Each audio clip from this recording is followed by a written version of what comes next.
All right, it's Fright Now with Fright with Ferocious V, With who? and we're already starting. Presto had an accident.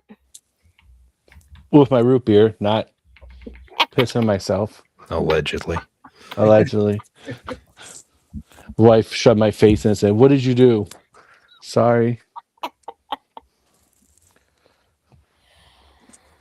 All right, we're going to do something a little different tonight because Oh.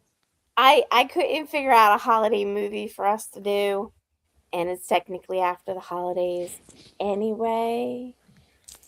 Um, we couldn't really agree on anything because I didn't want to do something related to Terrifier, which Fuzzy really tried to get me to do. I'm glad you stood your ground. Yeah. Well, at some point we got to do a review. And You that will got be it. with the three of you. Let's do it next week then. Let's do Terrifier every week. Oh shit. Sounds like same old Presto.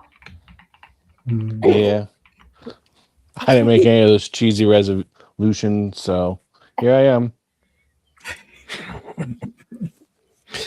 So Same as it ever was. So we're gonna do the holiday classic Die Hard. Now I know it's not a horror. It is an action movie, but it still follows along the holiday classics. So that's what we're doing. Okay. So everybody watched it, right? Yeah. I watched it this morning. It was Oh yeah. first time watching it, so Wow. I'm already getting a list of horror movies. Oh well. I mean, yeah. Of course, there's stuff. But come on. It's Die Hard. It's a classic. Exactly. It's a classic. I mean, yeah, it's classic. Holiday classic. Okay. Oh, we gonna have a debate about that now? No, we're gonna do our normal. Let's We'll keep going. We'll keep going. Well, this time I will not be fighting with Fuzzy because he agrees with me. Oh boy. Do you agree that it's a Christmas movie? Yeah. Yeah. Okay, good. Good. You're on the right side of history. Well, I mean, Presto's the only one that I think had to actually watch it. 'Cause yeah, we were rewatching it. I've seen bits and pieces, I believe, in the past, but I never fully sat down and watched the whole thing before this morning. It's a long movie. No, it's not. It felt like a long movie. It's like Die an hour Hard? and 45 minutes. Yeah. 2 hours and 12 minutes. Oh, whatever. That's close enough. Told you, long ass movie. It's not Wait like a a minute. Lord of the Rings How movie. is it Shit. how is it over 2 hours? I don't remember it being 2 hours. That's because it feels so good that when you're watching it, the time just goes by. Oh, okay. Is that what it is? Yeah. Yep. So what happened to me then? You're just too young. You're too young to understand the wonderful. Silence. You're right. I think that is part of the problem is my age, because action movies back then are a little bit different than action movies now. It was like watching Star Wars. Like a million people were shooting Bruce Willis, but no one could hit him. But they're all assassins. Like, give me a break. I don't think they were technically assassins. Well, they weren't you just run of the street mucks kind of guys. Like, they were dressed professionally, like they were hitmen. Right? No bank robbers. Just robbing a building. They were professional. They were professional bank robbers or financial service robbers that didn't have to shoot anyone ever. I mean, yeah. Right? Like, we watched the same movie, right? Their aim sucked. And, like, None of them hold the gun like they aim. They like hold it to their side so they look cool. Like, how are Well, you gonna hit yeah, anything like that? it was Fuzz. very much one of those things where they're like, we're doing this for the cool factor, not not for the actual like reality of the situation, Mhm. because no one's hip firing like that if you're wanting to hit a target. And one of the worst parts, which if this drove me crazy, Fuzz, this had to drive you through the wall. When Bruce Willis is like going under the tables and the guy's walking on the tables, shooting underneath, like he's not cool enough to just shoot ahead of one table. He's always shooting one table behind. Like, what the fuck? Like, come on. He was like a cat playing with its prey kind of thing. He's like, no more tables. I guess he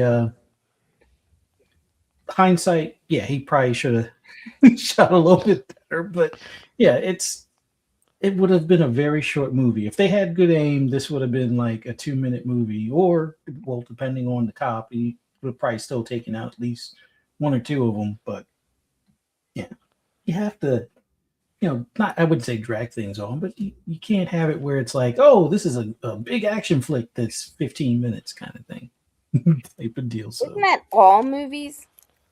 Yeah, but like most of them, the action is more believable. Like it's, they dodge in other rooms or something, not just in a big open room or outside where you have 15 people shooting you and not one can hit you. Like, I mean, so I guess I was trying to compare this to Gerard Butler's movies, like London Has Fallen, Olympus Has Fallen, and mhm. Angel Has Fallen. Like those believable, action packed, like, you Really? know, What? what? Really? Eh. Have you seen them, I have seen them, but not watched but them? I don't really think anybody, any like small group or one person going in and taking care of taking out a lot of people, in all honesty, is really realistic. I mean, watch one of those Gerard Butler movies. It makes you like it's believable, right? Am I wrong, Fuzz or Silent? Like that franchise right there. I mean, with the exception of 300, I could never imagine him as an action star in reality. So, Oh man, that's my no. man crush. That's your man crush? Oh, shit. Gerard Butler's my man crush. He's just as sloppy as Russell Crowe and about as useless. Oh my god, Gerard Butler is the man. He's like he could do the bounty hunter or Jennifer Aniston. He could do action movies. I I mean, don't know if I'd say he could do it. Like, he did it, yes, but did he do it well? No. absolutely. I don't know about that. Fuzzy? Wow. Fuzzy, you wanna put friendship on the line here? No, I enjoy the movies. He's not my favorite action film guy, but Well, that's good because they're that's my enjoyable. man crush. You get your own. You No, tell but me you didn't like the original Den of Thieves. That movie is so good. The original. I know it's a cheap knockoff of Heat, but it's still badass. I didn't watch that. You didn't watch Heat? No, Or Den of I Thieves? watched Heat, just not Den of Thieves. God, you young Oh man. man, I'm Den of Thieves surprised. so good. I am surprised that Are you surprised though? that Like Matt watched given it. my Yeah. history.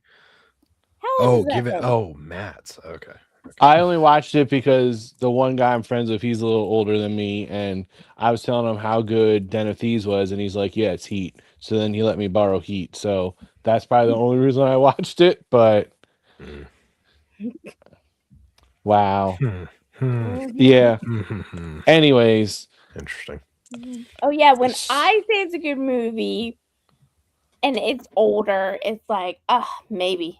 But when somebody at what your work says so, he's a cinematic inspiration. I mean, if I go by the movies what he recommended versus you, absolutely, he's Steven Spielberg compared to you. So, He hasn't wronged you in the same ways. and his wrongs are like Fee's best. So I'll take them. Oh shit. So yes, my apologies, but I'm just Anyway. comparing like the action wise, like from the Die Hard action to like the Gerard Butler Olympus Has Fallen action or Mhm. Den of Thieves. Like it to me, Die Hard, I'll get hate. Felt like a boring action. Like I was watching it and I wasn't like, yeah, what's gonna happen next? I'm like, just shoot the guy. I'm over it. I already, I already know there's 7 more of these diehards. Like he's not dying, Oh fuck! and I must have missed it. Why was he barefoot? Really? You missed that part?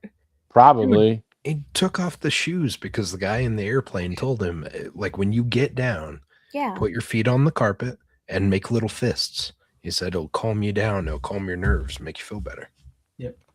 That was the first 5 minutes of the movie. Where were God you? damn, Matt. Wow, they must have lost me already. Fuck. I tell Oh, you, he's the on an attention airplane. span. I thought he was supposed to be in a building. Yeah, like it's like right after the guy sees his gun on his holster and he's like, "Don't worry, I'm a cop." Okay. I remember that part now. I don't know. It just seems. I mean, he paid the price. He got glass in his feet later in the movie, so shame Just on him. Just makes me sad that like this movie's getting so much hate from you, but you liked Trolls too. Oh man. Like what is going on here? I thought I understood. Sometimes you just don't ask. You just accept. And this is one of. It's more okay. I don't want to shit on it, but I did. And I feel like I never seen it before. You guys, Fee and Fuzz, a little older, saw it when it probably came out. So it was like, probably, had all the guns and the little explosions and all the fancy stuff back then, which was like, this is an amazing. So you have that nostalgic feel to it. Kind of like some of the movies I watch that are older, but like I'll fight to the death for them. Now, me, being I never seen this movie, and I'm spoiled because, we got CGI, we got action, we got pyrotechnics, like, we got all types of shit that, like, then you watch this one, it's just going backwards a little, and that's okay because it's an older movie, but I'm spoiled, I guess, with what I've been used to. I don't know. I think this is a classic. I agree. It is a classic. I never, obviously, if I didn't see this one, I didn't see the other one. So, like, does he just keep getting himself in pickles, or like, what does he do? Pretty much. Trouble follows him around. Yeah. Yes. Like the second one was where he was in the airport. The third one was when they were in New York City, right? So, are they people that are they the same people trying to come after him, or is it totally there's different one was a people? relative or a friend, I think, of Hans.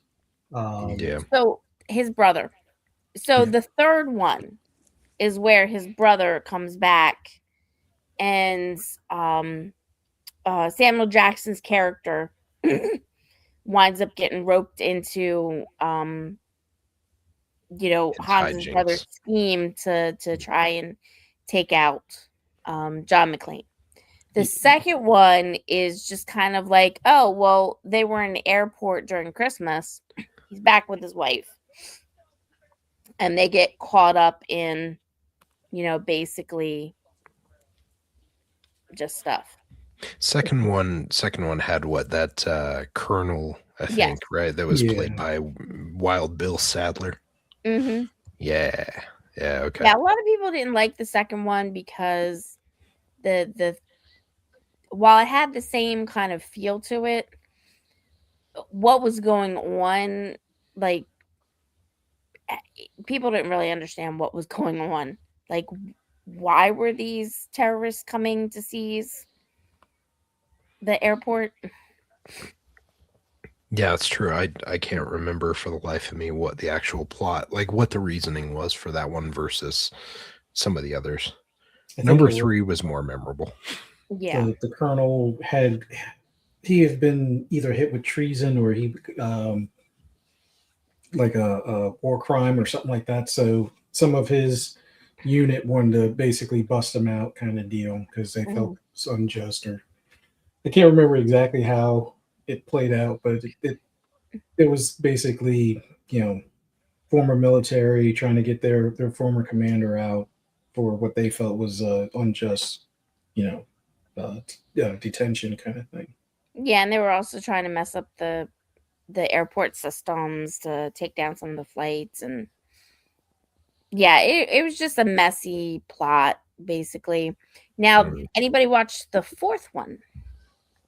That's the one Yeah, with the hacker, right? wasn't Yeah. that Live Free or Die Hard? Something like that. And that was the guy with And it had Kevin Smith and Well, Yeah. now, why did you and it tell me had that? and it had Jai Courtney in it, I think, as the the guy from the Apple commercials. So there were 5, I believe. Oh yeah, yeah. There were 5. No, there was I think there was 6. There's 6. They kept going. Like they just kept moving. There was okay, so there was Die Hard 1, 2, 3, then Live Free or Die Hard, A Good Day to Die Hard. Yeah, there were 5. Oh, I thought there was one more. Huh. No, so Weird. the first one we're reviewing. The second one was the terrorist plot, Mhm. to free, the guy or whatever. Die Hard with a Vengeance was Hans's brother coming back. Yeah. Live Free or Die Die Hard was the hacker one that was had the hacker one with Justin that had Long. Justin Long and Kevin Smith and yeah. And A Good Day to Die Hard was with John McClane's son that ran off, and he was That's right. That was the one with the jet, I think, at the end. Well, not at the end, but there was a jet following a truck or something. something like that. It wasn't bad. Courtney Vance was in that one. I think his name's Courtney Vance. Let me see. A Good Day to Die Hard. That's what it is.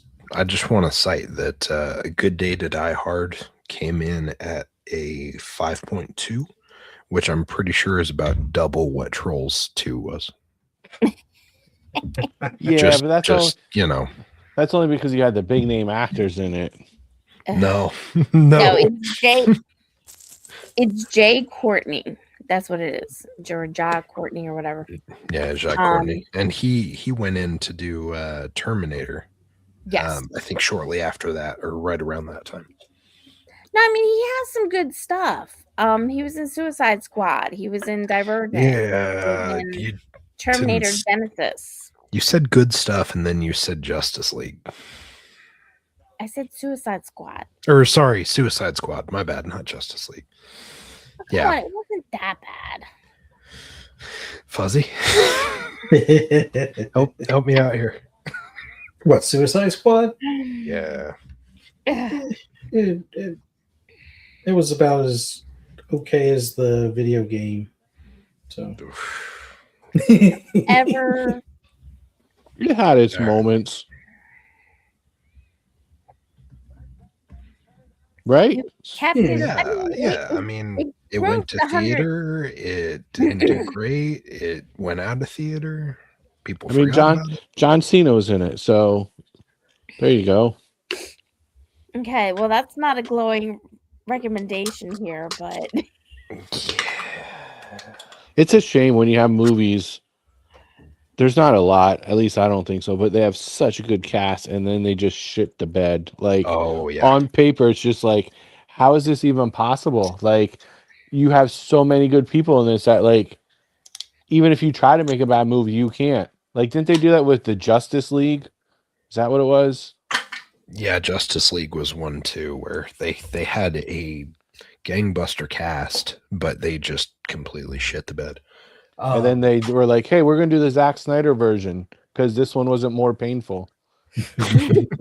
Another prime example, and I think people actually came out and said that, like, this wasn't the case, but you remember that movie 43 that came out?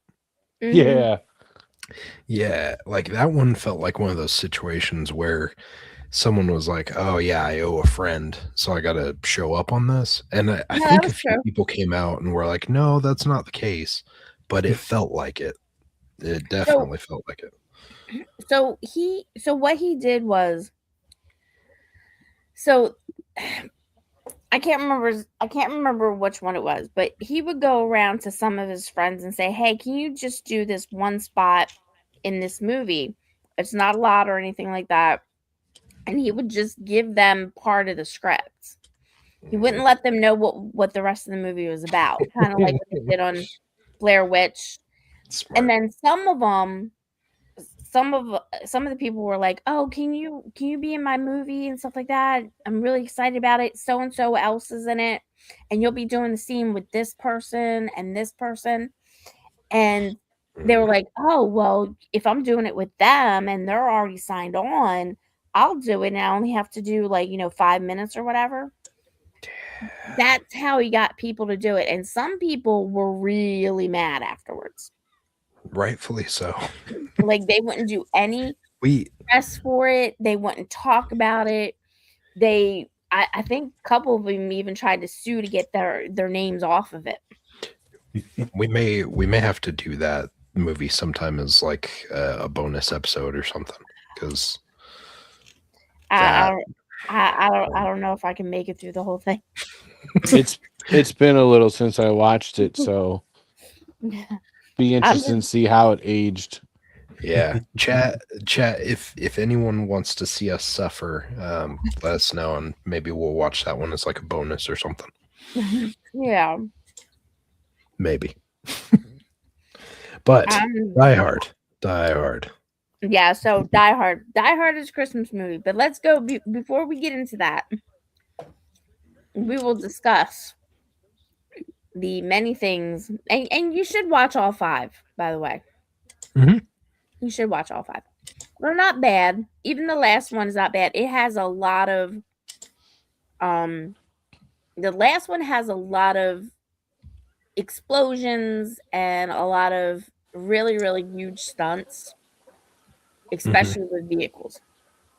Like, they're taking out parts of highway pretty much. Yeah. Kind of situation. So, if you were trying to go for something that kind of looks like that one part on in the Matrix 2, where they're on the highway trying to get away from, some of the bad guys.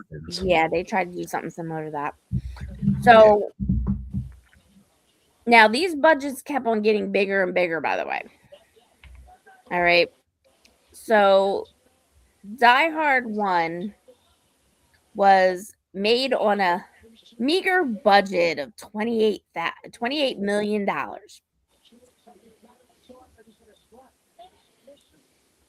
So opening weekend was only 601,851. Weak. Yeah, it didn't even hit a million. Whatever.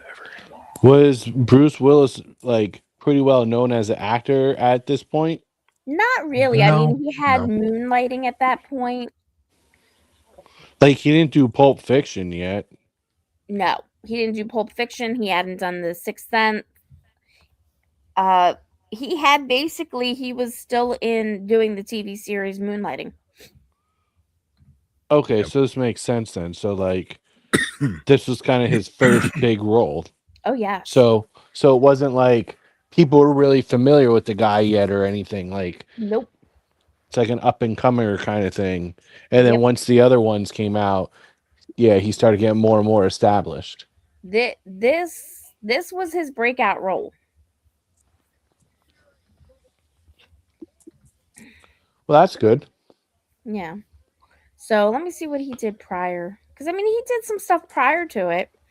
Yeah, but nothing like they're going to be like, oh, yeah, he was the bomb in that. No.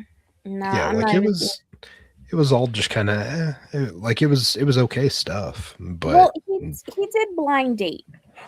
He did Blind Date like the year before. I think that's maybe. No, it wasn't. Stop. No, I'm saying that's maybe what got on the radar to do Die Hard. But that was That was the only thing that I could see. Everything else, yeah, you never watched Blind Date. Yeah, but I doubt they're gonna be like, "Hey, you were good in this chick flick. Want to be the star in an action Well, movie?" it wasn't really a chick flick. Hey, you're in love with a girl or something. You want to fuck some people up with a gun? Like, I don't think it worked that way. Okay, first of all, Blind Date was a comedy with who the director was Blake Edwards before he had his problems. Okay, and Blake Edwards was the man to get you started. It had Kim Basinger in it. It had John Larroquette in it. So it had a good cast. It had Phil Hartman in it before he passed away. Rest in peace. Yeah. All So I'm saying is they didn't see this movie and thought he'll be the perfect star for Die Hard. no, It's but true. it was his connections that it was probably his connections through Blind Date that got him on the radar to even get into the audition. Remember, it was back then in the 80s, you had to know somebody to even get the audition. Because they kept on using the same people over and over and over and over again. It was nauseating seeing the same people over and over again. And I think that was the time that Joe Pesci and who was the other guy? Not Robert De Niro. no, the one that did Dead Heat. Treat Williams and maybe it was him. God, Treat Williams was used in like everything at that time. That's for sure. I know, and it was Joe Piscopo. Joe Piscopo and Treat Williams were in everything back then. So I'm kind of surprised they didn't try and use Joe Piscopo to try and film this thing. Really? I don't know if anybody's watched Dead Heat before, but that was really good. Anyway, but this was on a $28 million budget, and Bruce Willis was lucky enough to get his big break from this because he did so much more after that. But let's look at Die Hard 2. By the way, Die Hard eventually grossed close to $86 million, and then worldwide 143, almost $144 million.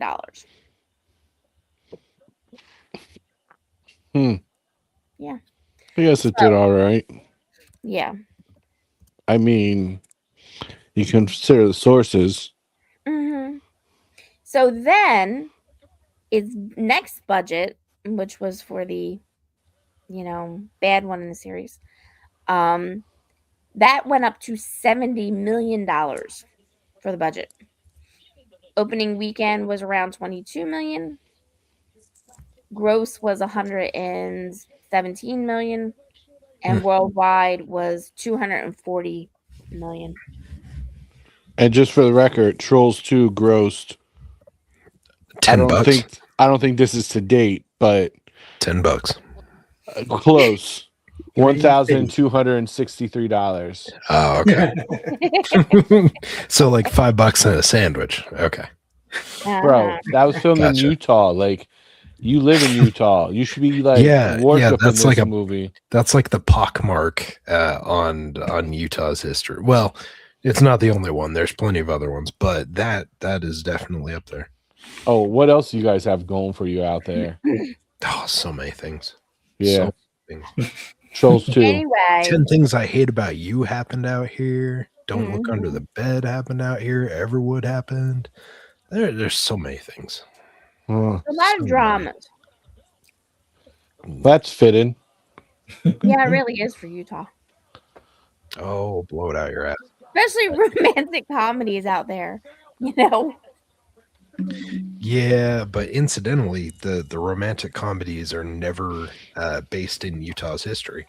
So it's never like one guy and 7 women. So no, because they're trying to fantasize out there. So they don't want to put things on real, that are real on the paper. They want to go with what they want to happen out there that can't. Mm. Take it from someone that doesn't. Take it from someone that doesn't live in Utah. Silent. Yeah. Tell me how things are here. Anyway, Now you tell us how Pennsylvania is. That's interesting. yeah, you don't want to come out here in Pennsylvania. We got a lot of backwoods areas and yeah, it's just not safe out here. Welcome to Utah also. Jesus Christ. You go like 10 minutes west of here, and it feels like you're about in a scene from Deliverance, and you're gonna hear like like it's insane how quick population drops off. It is insane. Yeah, It's amazing you guys. Go ahead. No, I was gonna say I would not go past a certain point in Pennsylvania. Every state has that. Yeah. No, not every state. I don't think every state. Here comes Fee Columbus. She traveled all 50 states. In certain states, I think there is a little bit more, I don't know, humanity. No. Yeah. There's always a spot that's lacking humanity or whatever. Or there's just too much space that you can't find your victim anymore. Like that's also another problem. What There's the just fuck? Too much space out there. what just happened? Can't find your victim anymore? What the fuck just happened? I would not want to try and find a victim in Montana, for example. It's really too cold and there's too many trees. Like, okay. That would just take too much Instead of time. finding the victim, how about just burying them out there? Yeah, if that's the case, let's. But you have to kill him in another state in order to take him to Montana. It's very risky. I'm sorry. I must have fell asleep for 5 minutes. How did we get here again? Yeah. So how about that Die Hard? Yeah.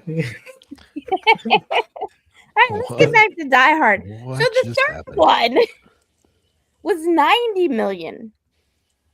Okay. And its opening weekend was 22, and then it went to 100, and then grossed $366 million. Not bad for Bruce Willis. No wonder they kept on bringing him back.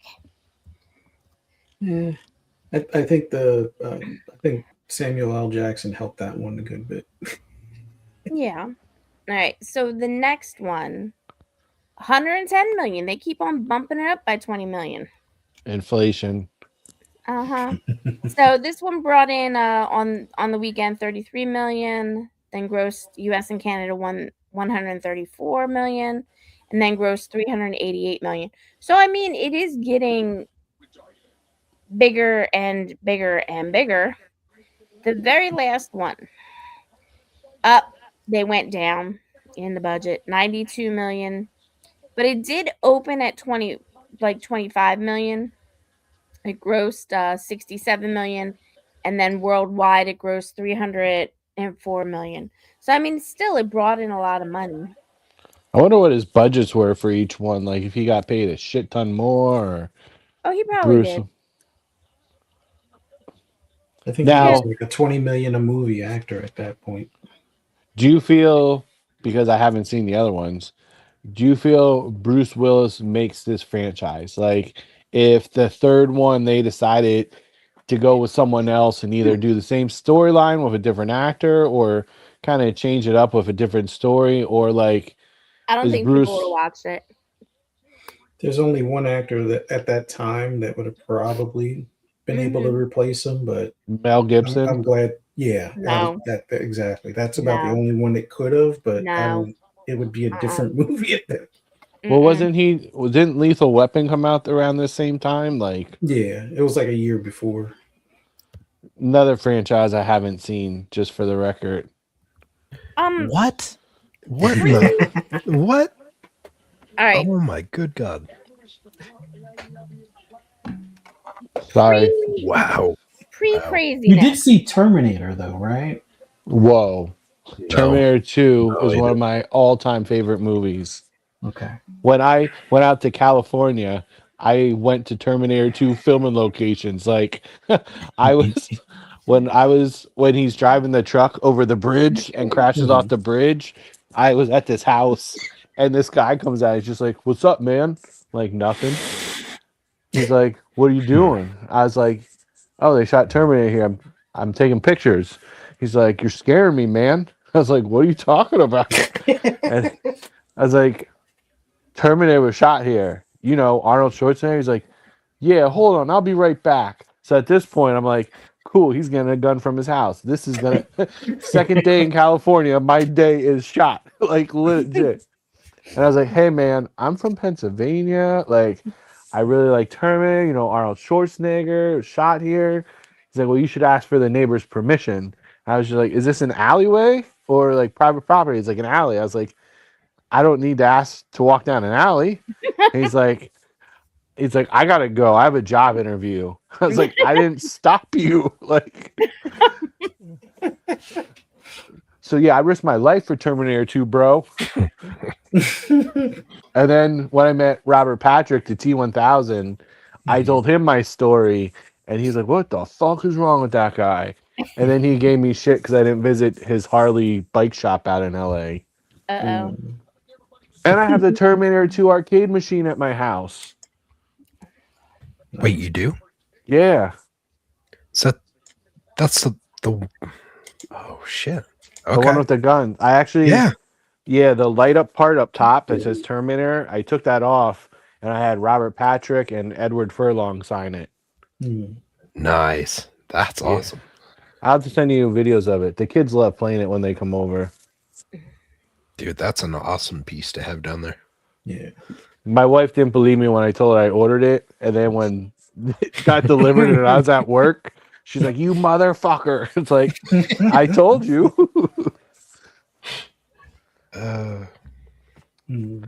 So yes, I love Terminator 2. One of my top 3 favorite movies. Okay. Well, Lethal Weapon and Die Hard kind of fall into the action. Not as much sci-fi action, but that was like the '80s kid childhood starter pack, I guess Yeah. you could say. Yeah. No, Did but you want to be Bruce Willis or Mel Gibson? I think at one point I wanted to be a cop, but yeah, nah, I changed my mind. like I said, Smart. I don't think Mel Gibson could have pulled off Die Hard. See, I'm more Danny Glover. That's my boy. If we're I talking think about older, but Danny Glover, not in Lethal Weapon, obviously. Predator 2. Predator 2. But I think Mel Gibson needed Danny Glover. He needed somebody to play off of, and with Bruce Willis, he didn't really need that. He was good at the one-liners. That's all you can remember. Ooh, I shouldn't say that now. That didn't become a Okay. problem. Yeah. Months later. Okay. I apologize. That one didn't age well. It came out and then I remembered. Bruce Willis, don't be mad at me. I'm sorry. You should be apologizing. He won't remember long He's enough an to be angry at you. icon. Yikes. Yikes. He's an icon. Leave him alone. He has been in so many movies. Jeez. I don't know if I could pick one. Like, he could be annoying in some movies though, at least to me. Well, later on. So here's the difference between Lethal Weapon and Die Hard. Die Hard spanned from 1988 to 2013, whereas Lethal Weapon was done in 1998 and started in 1987. So the draw for Die Hard was it was there because Bruce Willis did so much during that time to continue on kind of with John McClane's character. So whereas Mel Gibson tried other things. A Day to Die. That has nothing to do with Die Hard. A Day to Die. Let me see. Yeah, that's a Bruce Willis. That was in 2022.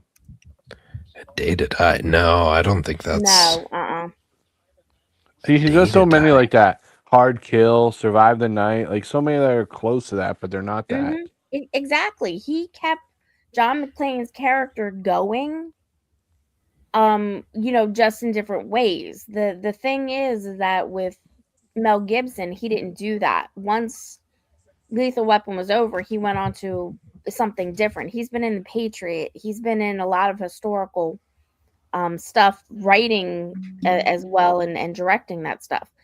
For A Day to Die, that was a military ops crew Oof. to come together to get him $2 million before he loses everything he loves in the process.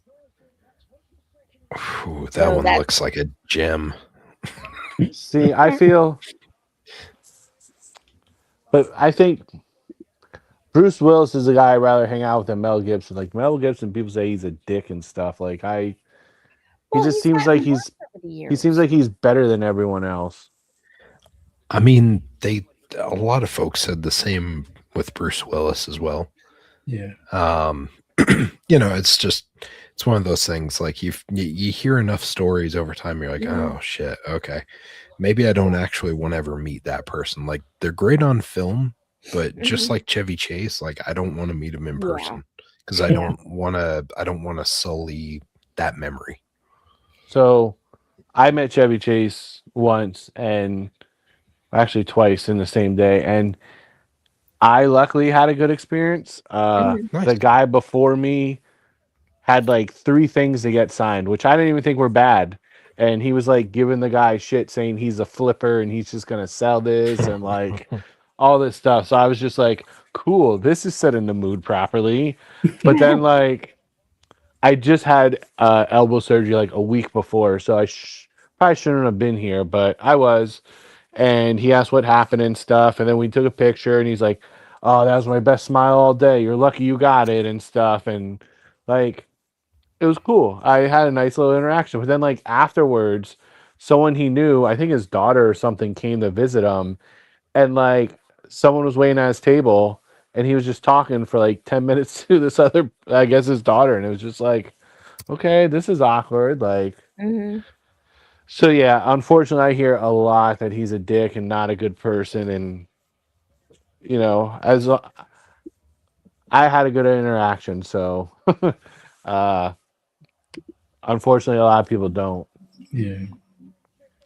Sometimes it doesn't pay to meet your heroes, I guess. Yeah. So I don't know when those rumors started happening around Bruce Willis, but when he was making Glass in 2017, he was already showing symptoms of his health condition. It was in 2017, really? Yeah. It was way before that those issues were coming up. Yeah. Yeah. Even Kevin Smith talks about it when he was doing Cop Out or whatever. Cop Out. Yeah. He said the experience on there was very unpleasant as well. Yeah. So I don't think it was related to the conditions and stuff. It kind of sounds like it preceded a lot of this. Which, I mean, it happens. Unfortunately, not everyone's going to be the most pleasant person in the world. Well, okay, so let's take somebody like we'll take Shaq because we all know how Shaq is. Shaq is just a good human being. Yeah, he is. Yeah, seems like it. Regardless of the phenomenal stories you hear about him, some woman called up to his coach and talking about how her child was dying of cancer, and Shaq heard about it and flew out, even though there were finals, like there was a major competition going on. He did it anyway, and he sat there and he read a book with the kid and everything. As many stories as you hear about that, you also hear about the stories of, his interactions with just customer service people. It's like, oh, yeah, they thought my my credit card was stolen because there was like a $300,000 charge because I went to Walmart, and just his interaction with that person on the phone was just like, yeah, that was me. Not no anger, no nothing in the whole interaction. They're laughing about it. Like he's just a good human being. He's my favorite athlete. Like, he's a bucket list of people I want to meet. And there's just some 7'3" guy stopped playing basketball, wanted to become a cop. So he went to school to become a cop, and he failed Mhm, the test by 1 point. And mhm. Shaq found out, and basically he flew there and met him. But then he basically he's paying for the rent and everything of his Yeah, house so he could go back to school full time to get this. And he already has yeah, like a custom cop car made for this guy. Like, mhm, yeah. Shaq is the man. But then you hear of actors that are like nightmares. Hmm. Um, I thought you Catherine were going to Heigl. mention Jordan. Jordan is one that doesn't have the greatest interaction Oh in the yeah. stories. So Yeah. it's like night and day between Hmm. him and Shaq. So But then you hear about the in-betweeners. For example, like Corey Feldman.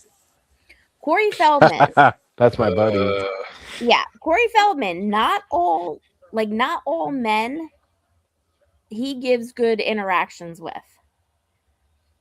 Females, he's just no matter what. He's like, "Oh no, whatever you want, sweetheart, whatever you want." But some men do not get even a nice little hi from him.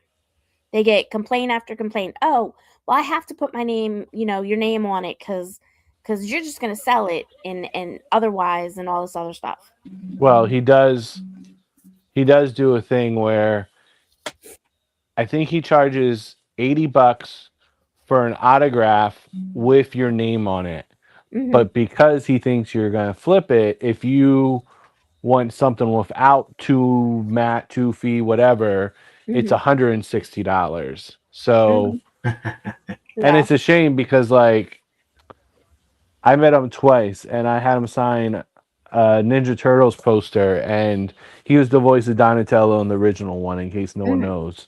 But I had 10 different people on this poster already, and it's like, I clearly am not going to sell this. Like, I went through Yeah. this time to get all these people. Like, Hmm. I'm not going to sell this. And yeah, I normally don't get anything personalized to me because I don't know. I just don't want two Matt like a million times on a poster. So I know my name. I don't need to see it. So give me your name and a character name and maybe a quote. I'm happy with that. So that's the only thing I own with all my autograph memorabilia that's personalized to me just because I wasn't paying that much money.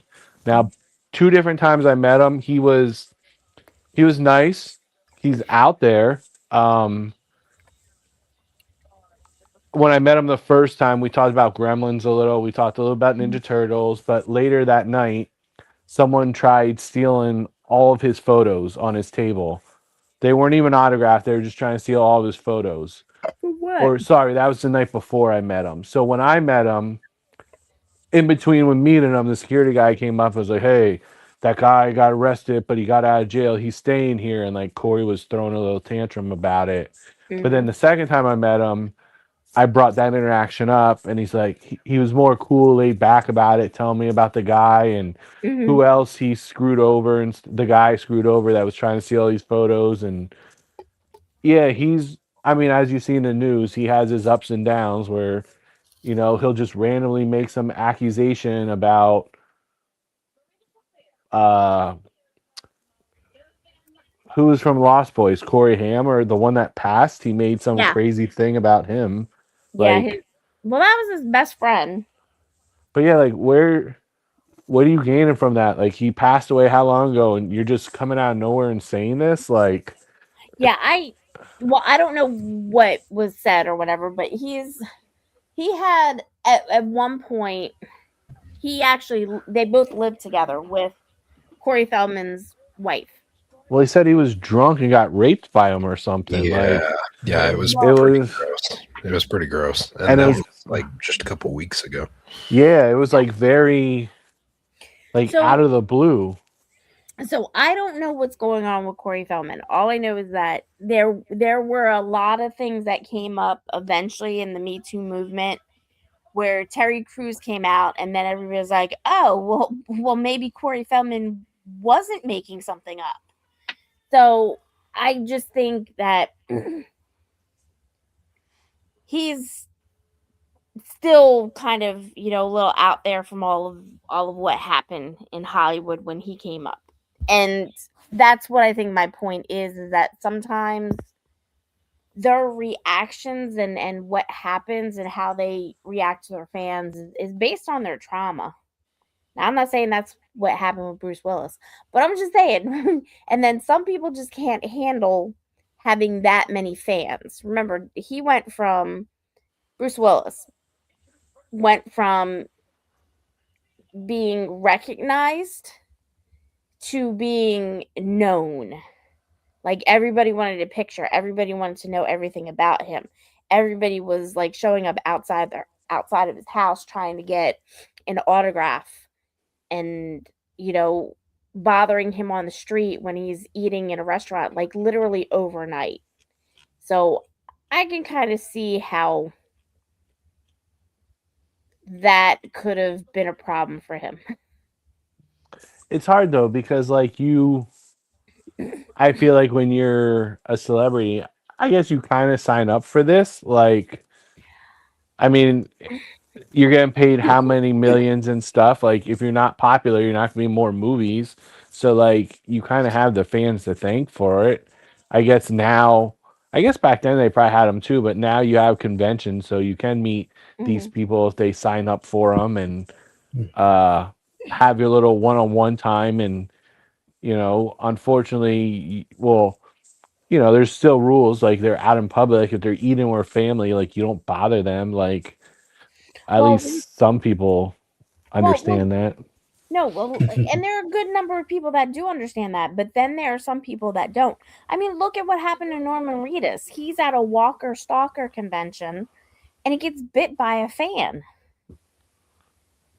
Yeah, see, that just ruins it for everyone because then they're not going to do it again. There was Exactly. a wrestler, AJ Lee, who is married to CM Punk, and she did a convention and did a meet and greet, and this guy got his picture of her, but used AI to make the picture look like she's kissing him. And she was like, "What are you doing? Like, this needs to be taken down." And he was just like, "Well, I have a disability." And it was like, "What? Like, What? that's what you're going with? You have a disability, so you can do that?" Like, so then it ruins it for everybody because then she's not going to want to do more if that's the stuff she's going to deal with. Like, she's making plenty enough money. So we actually went to a concert one time, and I don't know if I could have sworn we were there, but all I know is that Faith Hill was with Tim McGraw, and they're married, and she was at this concert or whatever out in the middle of the park or whatever, and this woman goes and literally is trying to grab Tim McGraw, and I don't mean trying to hug him, like literally trying to grab him out in open public. And Faith Hill, she was like, "Oh no, we ain't doing this." So she literally stopped everything and she was berating this woman. Like, why would you do that kind of situation? Like, she was really trying to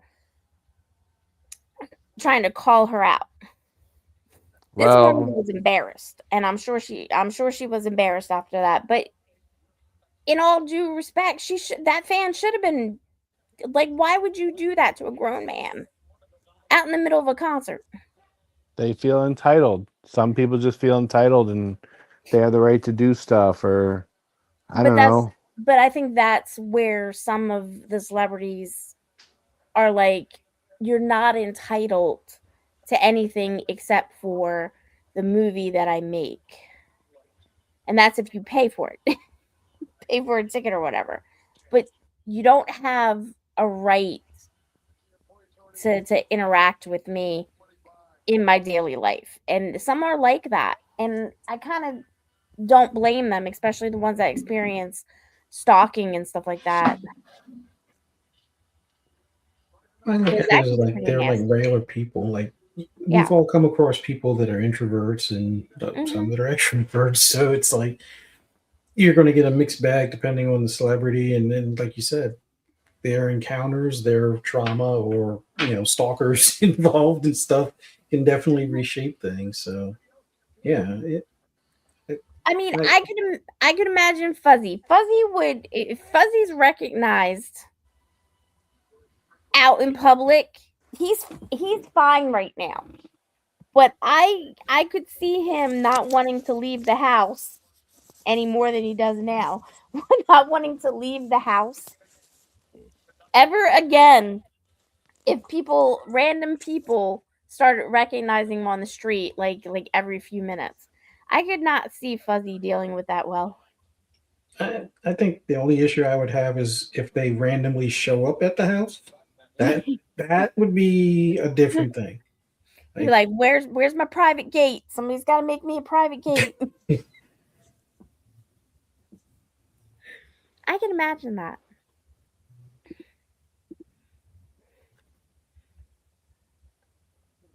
Anyway, back to Die Hard. Back to Die Hard. All right. So we talked about Bruce Willis, right? Mm-hmm. So his buddy Hans.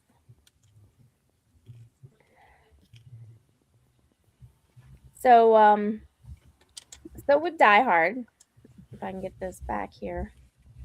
Okay, so Alan Rickman. Let me make sure I get his name right because he is no longer with us either. Yeah. He was cut down short too. Yeah, He was Alan. in Dogma. Yeah, he was. Oh yeah. Probably how I know him from.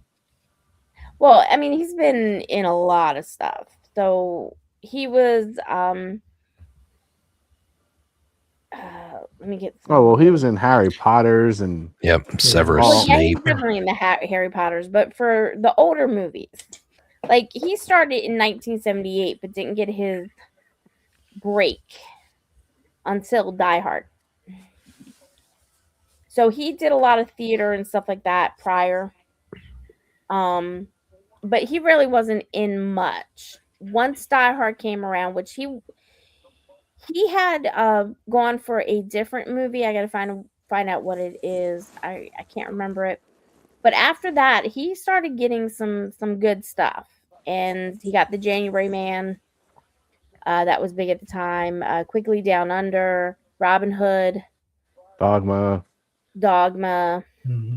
Dogma. He was in some $1 million making movies. He was in I'm sure this didn't do like super well as far as like critical acclaim or anything, but Bottle Shock. Sorry. Oh yeah. But, yeah. And that one had Chris Pine, Bill Pullman, those guys as well. And that was a really good story too. Like it was cool to see him in that role as the sommelier or like the taster going around doing those things at the wineries and stuff.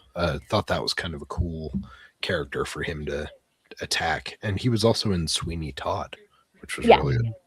But I think one of his best roles was actually Galaxy Quest. Yes. Yeah. Galaxy Quest still has it's got a dear place in my heart. That movie was great. Yeah. Oh, you guys are being serious about that movie. What? Have you seen it? No. Oh my god, you gotta see it.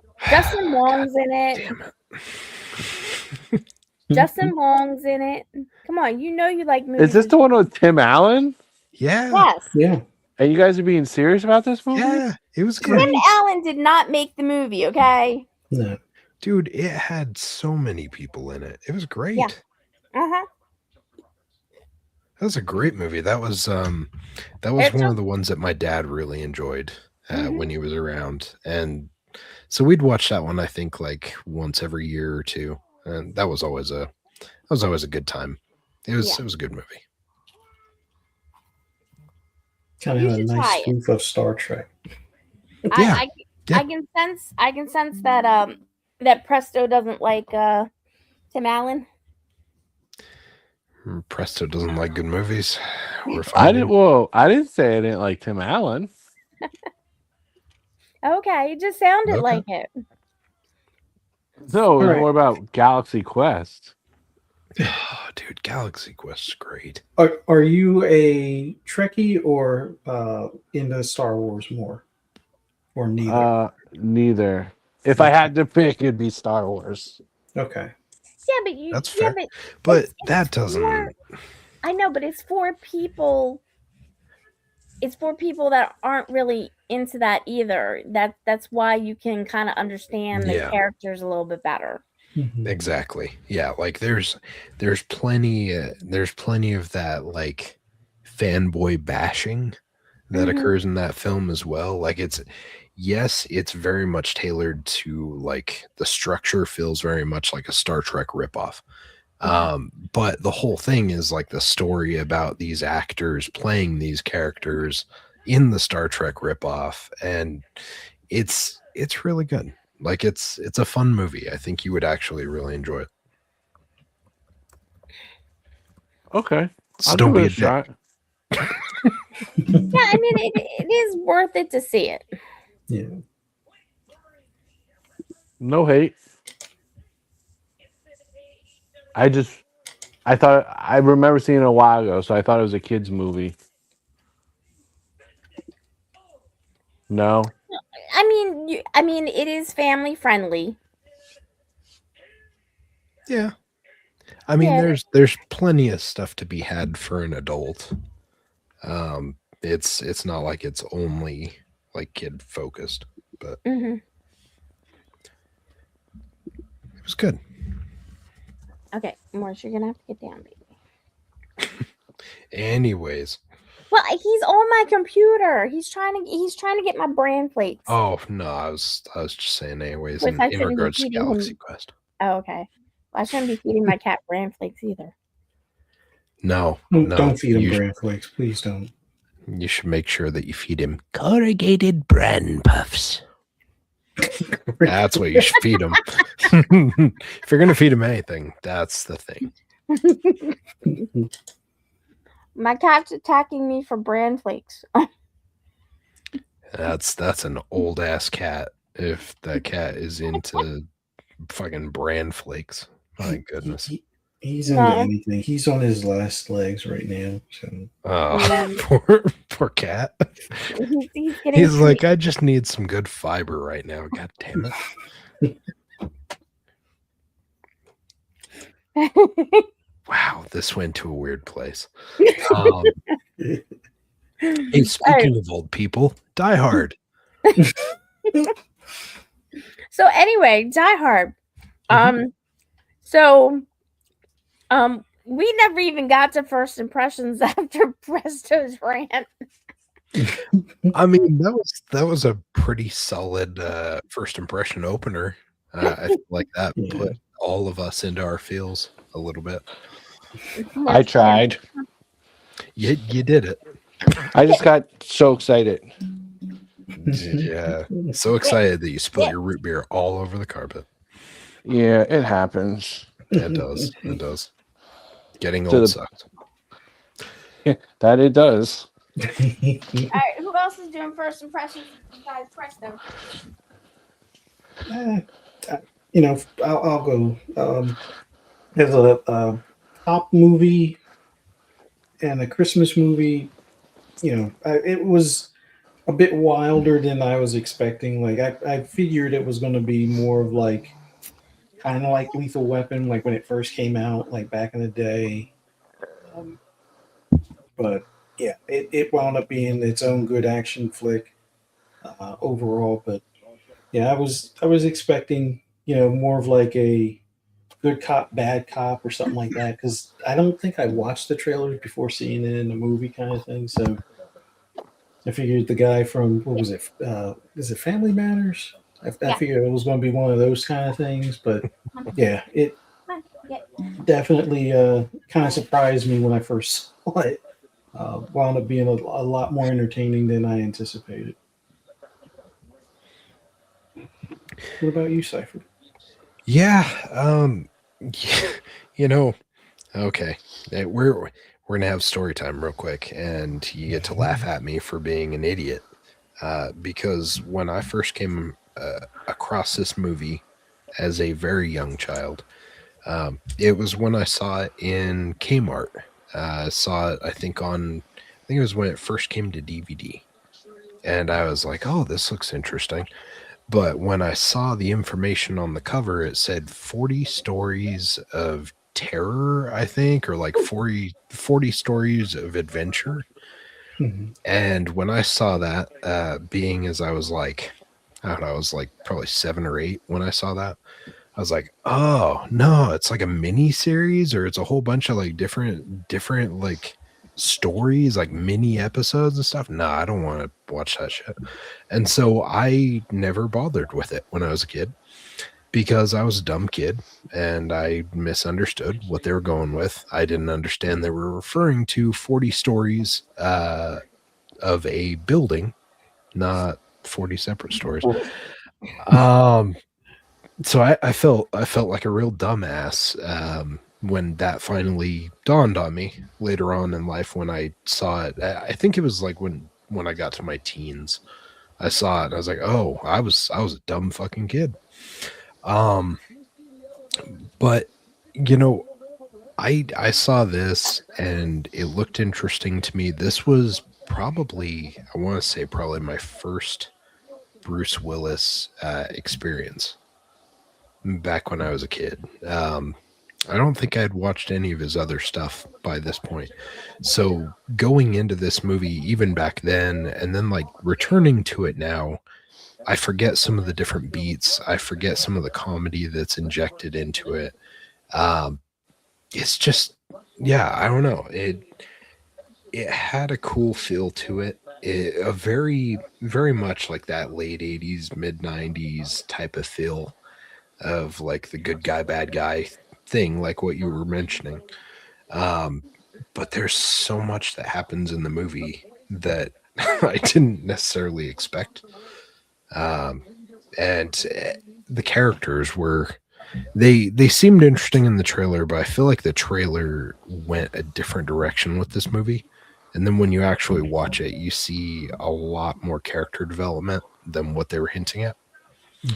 Um, yeah, I don't know. That's kind of where I sat with it. I was a dumbass kid when I first came to Die Hard, and I've grown to enjoy it. Okay. V? So this was one of the late night movies that they put out on HBO and stuff like that. So of course, me being the TV babysitting me most nights, I got to watch this a lot. That's pretty much it. No, I like it. I like it. During that time there were other, action movies out and everything, but I think this one was, didn't have Don Johnson or Richard Gere in it. So Bruce Willis was different. He didn't look like the chiseled, blonde California, cop that was running around.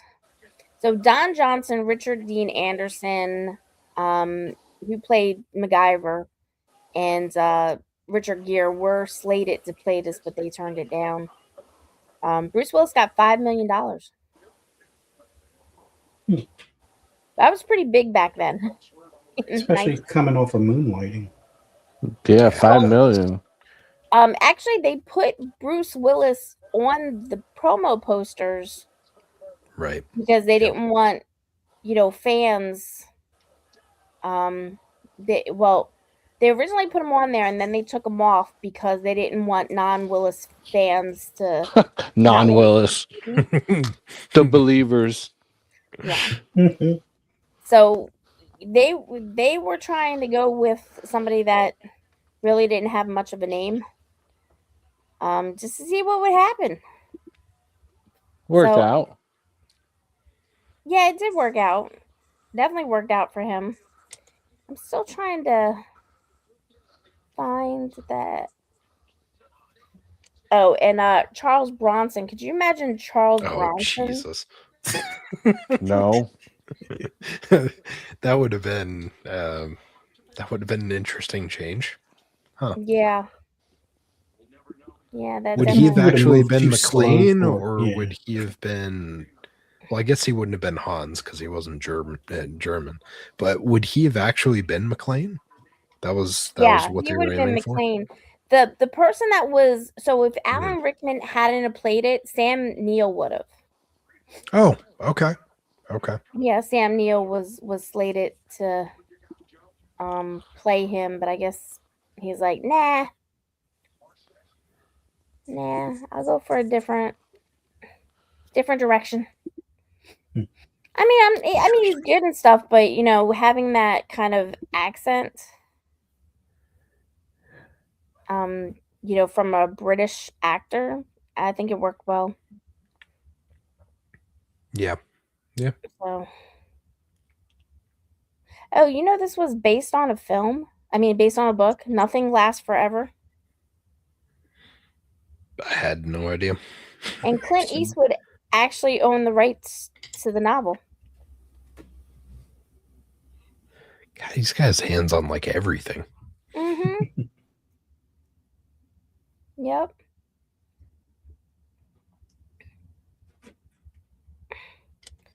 So yeah, I gotta find this thing.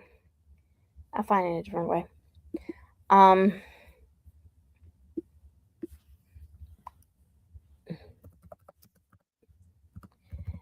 yeah, I originally liked the movie. I don't know what happened with Presto. He must have gotten a different copy where they deleted some stuff that was awesome. You can see Yeah, all the awesomeness. he got the Clean Flicks version where they cut Yeah. out all the good stuff. Yeah. Yep. Yeah, I could see that. Mm-hmm. Yeah, I don't know. I mean, this, we've seen it with some of the other movies out and about, like the movie that sets someone off into stardom and like really rockets them to that point. And this was definitely that for Bruce Willis. And it cloned like a ton of knockoffs over years too, and saw multiple sequels. And like you were mentioning earlier with the box office and the revenues and stuff, like it did good through its run. I'm actually kind of surprised that they didn't decide to try and do some more with it. Although I don't know what your guys' take on it was, but Jai Courtney, I felt like didn't really have too much charisma as McLean's son. Yeah. And so, like, I don't know if they would have been able to continue it with him, because inevitably they would have had to shift away from Bruce at some point and done like the new class or whatever, because that's what they were trying to do. But I think it was pretty polarizing for probably the media and all the viewers when that one came out. Yeah, I don't even remember that one. I think I've seen it after watching the trailer in the background. I'm like, I don't remember this one at What? all. As far as the Good Day good to reason. Die. That's because you didn't watch it. I watched it. Okay. Oh shit! It wasn't bad. Wasn't that the one where like it actually like didn't it go out of the States and it Yeah, it was ended in up in Russia Russia like that. and It stuff? was one of the Yeah, Slavic okay. countries. Okay. So they basically he was trying to find his son because his son cut him off, but he was trying to find him because he thought he might have been in trouble. So he goes to the other country and he's looking for his son, but his son is caught up in something where they're running whatever, and the two of them take down the illegal operation because the cops ain't gonna do it. So the only thing I didn't like about it was they went into, I believe, towards the end, a very high radioactivity area, and basically those suits, I don't even think they put suits on. So yeah, that was a little unrealistic. Yeah, I mean, But I don't everything know. Like else, yeah. there are sometimes though where like I feel like I don't know, like George Mason in 24. I don't know if you ever Mhm. watched 24, but Mhm. Mason has a situation where he ends up around a bunch of highly radioactive stuff. And it's kind of one of those things where like I feel like some people in these movies they rush in like the hero just thinking like, oh, I'm going to take care of this, I'm going to get it done with, and don't really like realize the ramifications and repercussions of coming into contact with hazmat. um Mhm. and then of course like not every movie covers it, because I don't think that one did, right? Like Die Hard didn't really talk about any of the ramifications afterwards. No. um 24, like you actually saw Mason's degradation as time went on, and you saw his symptoms and side effects and stuff. um yeah, I don't know, it seems like people rush into some of that stuff and then they think about the issues after. They're like, Mhm. oh shit, what did I just what did I just do? Why did I run into, like an area with nuclear warheads that were seeping? Like, it's not good. No. Still trying to find this. That book. No, not the book. Oh, What film he was.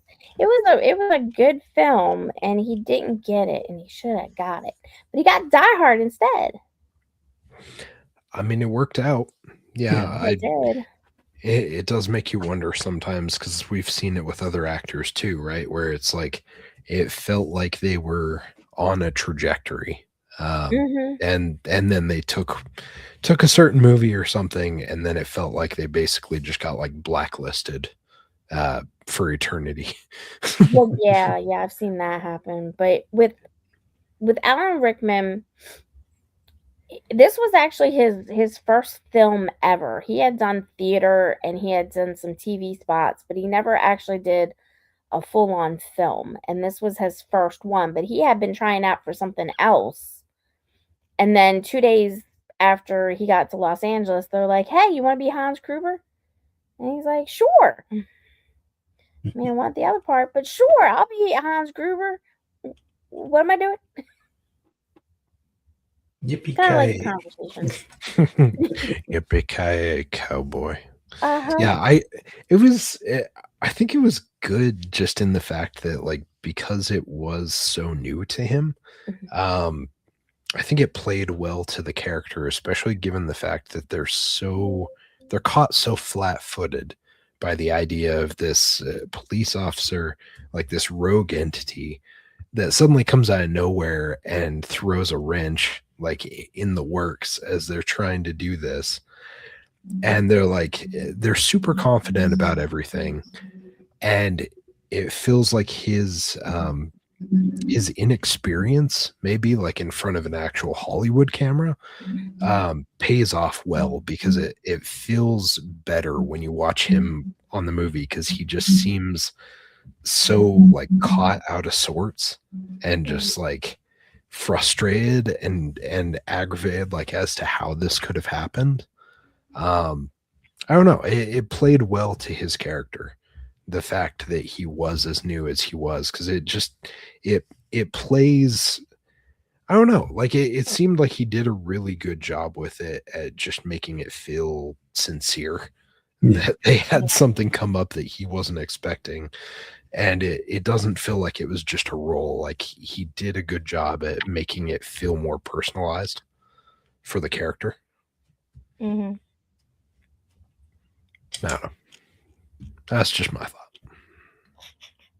Well, they definitely caught him off guard with the drop out the window. I mean, it wasn't a real drop, Mhm. obviously, but from what I hear, it was one of those things where it's like, all right, we're gonna drop you at the count of 3. 1, 2, drop, and it just you Yeah. really need to get the 3, and that's why he has more of a surprised look. Oh, dude. So it was like an The authentic look on surprise his as he's face. trying to bring the gun up. Yeah, the look on his face on that is like priceless. Mhm. And honestly, like that's one of those situations where it's like I feel like you couldn't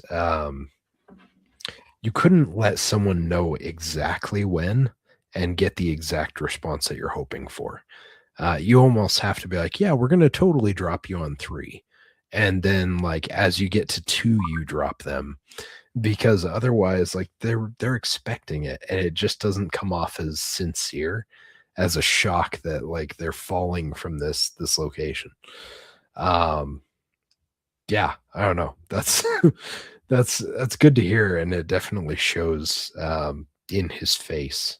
I think that's one of those moments. Like I've got the advent calendar upstairs that I still got to put away for Christmas gifts and presents and stuff. But like we got the advent calendar of Hans falling from the Nakatomi Plaza, and you see the look on the face, and it just like it's a kind of like emblazoned in history because of how funny it was, the look on his face as he's getting like dropped off of that thing. Yeah, I think he was the perfect fit for it. I can't imagine another actor in this spot playing Hans. I think he played it well. Mhm.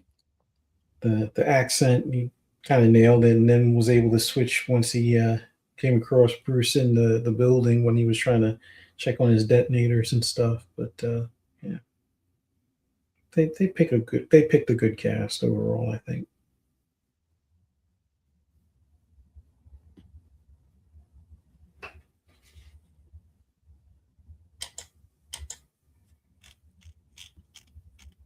I'm still trying to find it, and all I'm getting is the same stuff. What are you trying to find? Trying to find the other movie that they turned him down for. You know, I'll find it after this. More than likely. More than likely. But anyway. Okay, so how is this a holiday movie? How is it a holiday movie? The Yeah. timing of when it was filmed, it's during a That's Christmas party. That's it. No, all I no, got. no. He puts No. doesn't he put a Santa hat on one of the guys he kills? Yeah, he does. Yeah. And he literally writes on his hoodie or his sweater or whatever. He's like, now I have a gun. Ho ho ho. Yeah. Like there's Christmas hints and gesture like all throughout it, besides the fact that it happened during Christmas time.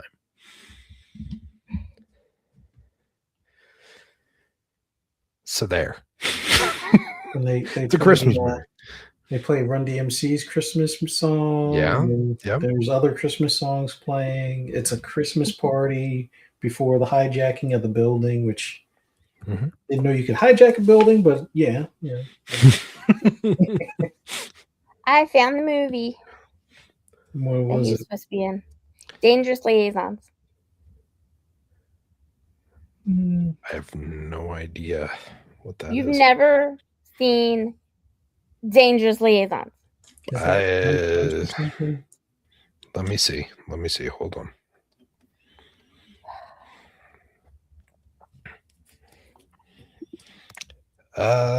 No, probably not. Oh, it's got John Malkovich. That's cool. Yeah. And Keanu Reeves? I didn't know that. Yes. All right. Well, I'll probably watch it at some point. Yeah, so Dangerous Liaisons is basically a movie about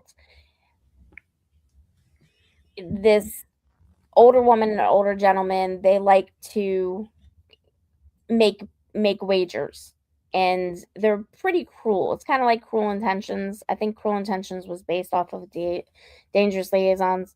So basically they make these kind of cruel bets, and they manipulate people to win the bet. And Keanu Reeves' character, of course, is involved, and then Michelle Pfeiffer's character, where the two of them are trying to manipulate these two people. And it just goes horribly wrong. Horribly wrong. It is a drama, so, and it is long, but it is well worth it if you're into kind of like that intrigue kind of thing where you like seeing people manipulate others. But it was Dangerous Liaisons. He actually did it on theater and he thought he was perfect for it, but John Malkovich had gotten his character that he wanted. And it's a very young Keanu Reeves, by the way. So. All right, so back to holiday movie. That's all you got. That's all I got. What are you talking?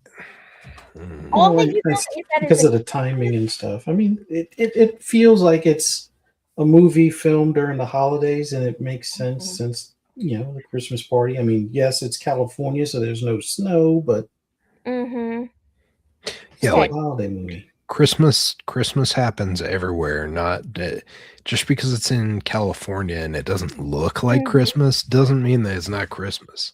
Like that's okay. If that's all you have as a reason for why it isn't a Christmas movie, then I don't know what to tell you. I'm saying it is a Christmas movie. I'm just saying that the festive elements are not the only thing. No. Well, it's absolutely like the time frame that it's supposed to take place in. It's like it's surrounded by it all the way throughout. And the fact that they've actually got like the Christmas party and everything going on that Fuzzy mentioned, like all that stuff's happening right then. I know, like, but of course it's Christmas. But that's just the festive elements. No. Oh my God. Okay. Are you sure you think it's a Christmas movie? Because I feel like you're trying to bust my balls. So look, festive elements are this, okay? You got the soundtrack going. You got, the Christmas soundtrack going. You got holiday decorations. You got a party going, right? And it's Christmas. He's bringing presents. That's all festive elements, but it's deeper than that. It's deeper. Okay, so continue with it. I'm curious as to where you're going with this then. So the plot is already set in the beginning. Remember, he's bringing Christmas to his family because he's in a different state. So obviously there's some struggles with his marriage, right? Yeah. Okay. So that's what it is. There's family struggles. There's family separation. And the holidays bring the family together. You get where I'm going with this? Hey, look, the director Your and holiday writer experience is way different than mine because I feel like the holidays drive a wedge more and more in between me and the in-laws every year. Well, that's because it's in-laws. I don't know. I just don't. I think in-laws are not really supposed to necessarily I agree. You don't even have to finish that sentence. I agree. They don't need to be. I agree. 100%. So while Bruce Willis said no, it's not a Christmas movie, the director and the writer actually did. They actually intended it to be a Christmas movie. Not a conventional one, but they did intend it. So much so that they named her character, Bonnie Bedelia's character, Holly, for that specific reason. Oh. Yeah, that's why she got that festive name. I did not know that. Bruce Willis stated that it wasn't a Christmas movie? Nope. Yeah. People have asked him, and it was one of those things where he was like, well, it's, he just mentioned that it's, filmed during, a holiday time, but it's not a Christmas movie. But Bruce Willis now. But the writer who wrote it said, yes, it was supposed to be an unconventional Christmas movie. And they did have the holiday strife in there. they had where, he was saving the day for his family kind of situation. But yeah. And it is evenly split among public opinion. Evenly split on whether it is a holiday movie or not. Just goes to show you can't trust most of the people around you. Yeah, I know. We got a campaign. Yeah. Campaign. Bring the reasoning to the public. This shall be our mission. I noticed Presto is very silent right now.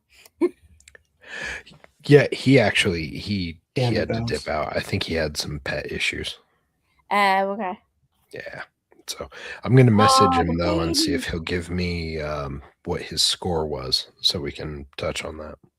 Yeah. Mm-hmm. No, but I think most people will see the setting and feel it's a holiday movie. If you're not from the Northeast, it should have some holiday feel to it. I think it's just mainly us on the East Coast that will, feel that it needs to have snow, even though I don't think we've had a snowy Christmas in some time. Like Nah. out here, it snowed a couple of days before Christmas and Mhm. then the day after Christmas. Yeah. And I think the last time that we've had snow on Christmas was like 6 or 7 years ago. So it's been a while, and it wasn't anything of great accumulation. It was like maybe a dusting. Now, further northeast, like if you start going to like Connecticut, Massachusetts, places like that, I'm pretty sure they probably get it more frequently. But PA, I haven't really seen major snowstorms in quite some time. Like Not I in think our area. not in our area, or at least when we get them, it's been more so after the new year, like Yeah. In January through February. March kind of thing. Like even Yeah. sometimes in March we'll get like a last minute blizzard kind of thing where it's like, oh, it's a foot of snow, and then another foot of snow like a couple of days later. But Yeah. so far, I think we've had like a 6 inch fall, a 3 inch fall, and then a couple of dustings. And then there was one day of ice where it just basically Mhm. Oh, was it was more than one day. what was like freezing rain and sleet Yeah. for like the entire like day and a half or something like that. Yeah. So Oh, I remember when it was like a week. It's almost like a week and a half where all we had was ice all the time, and the schools kept on closing for like a week and a half around here. Oof. Yeah, and we had kids in the school, so it's like we had to figure out what we were doing with them. Yeah, I feel like we don't see too much around here recently. We had, I think it was a couple of years ago, we had like a pretty big storm. And it knocked things into chaos for a few days. But I think prior to that, God, I think it had been like almost 10 years since we had a pretty substantial one. And before that, I think even the one that we had a couple of years ago, they said we hadn't had one that matched up to it since like the late 80s or mid 90s for our area. I was like, Jesus, like winters were different when we were kids. Like I remember those winters being pretty brutal a few times. Like we had power knocked out for like 3 or 4 days on one of them because trees got dropped on the power lines and stuff. We don't see that anymore out here. It's just not the same.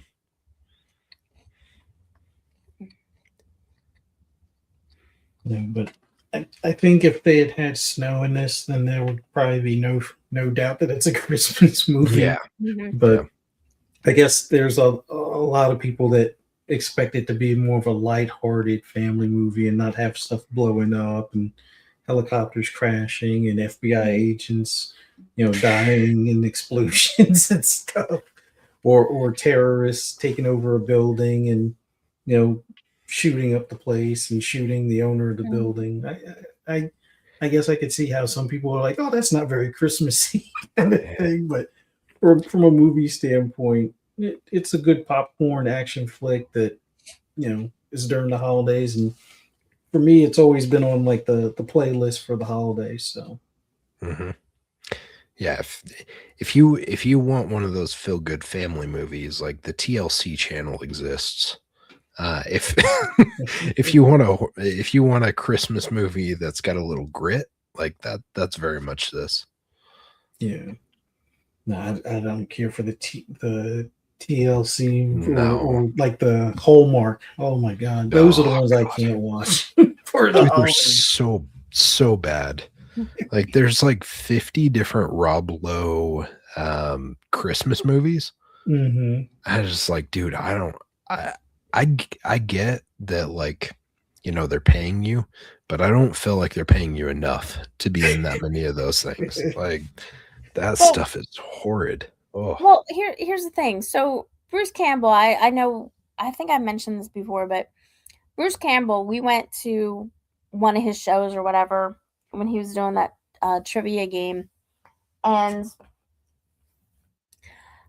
he one of the one of the fans asked him, "Hey, the Hallmark movies," and he's like, "I do a lot of those Hallmark movies because I get paid, and I go to my wife and I say, hey."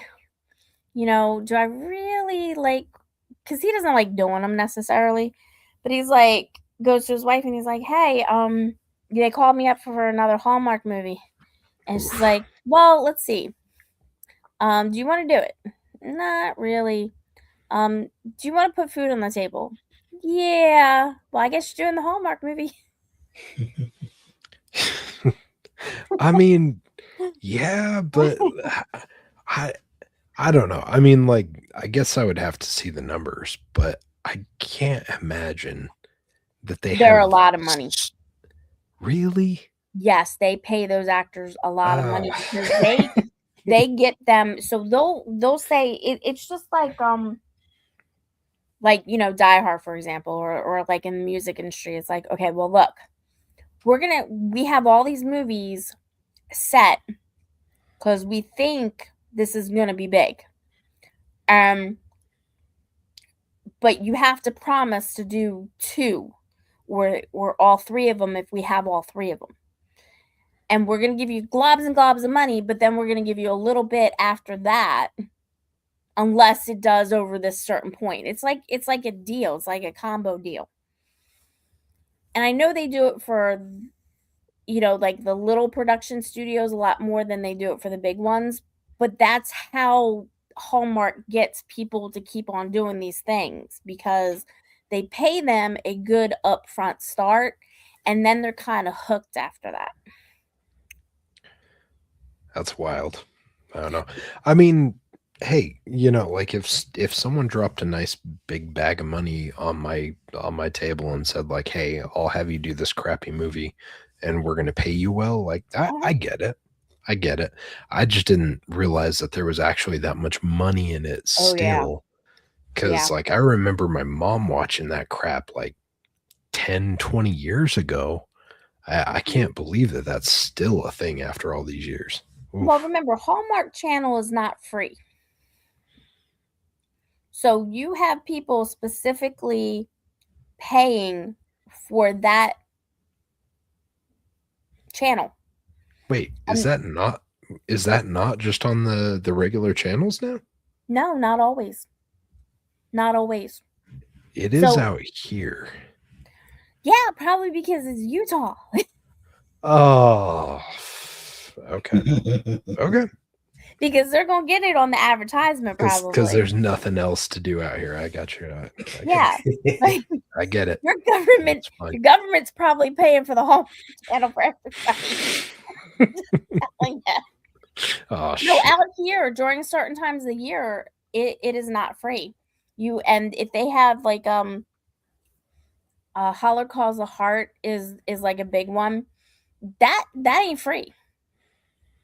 So you gotta pay Hallmark to get that particular, and that's a series, and it's been a series for umpteen years. And yeah. And then there's another. So Cameron Burr, she was the one on Full House that is like anti-LGBTQ or whatever.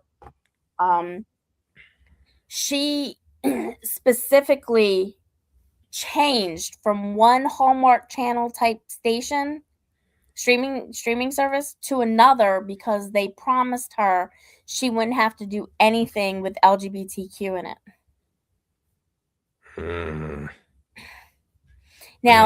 Okay. Now the other girl, the younger girl that was also on Full House, she specifically stayed and renewed her contract with the one that Cameron Burr left because she was like, no, I want to stay because I don't want to go to this other one who said that we're not doing anything LGBTQ. It's not like she wanted to be like in a role where she was, with another woman or anything.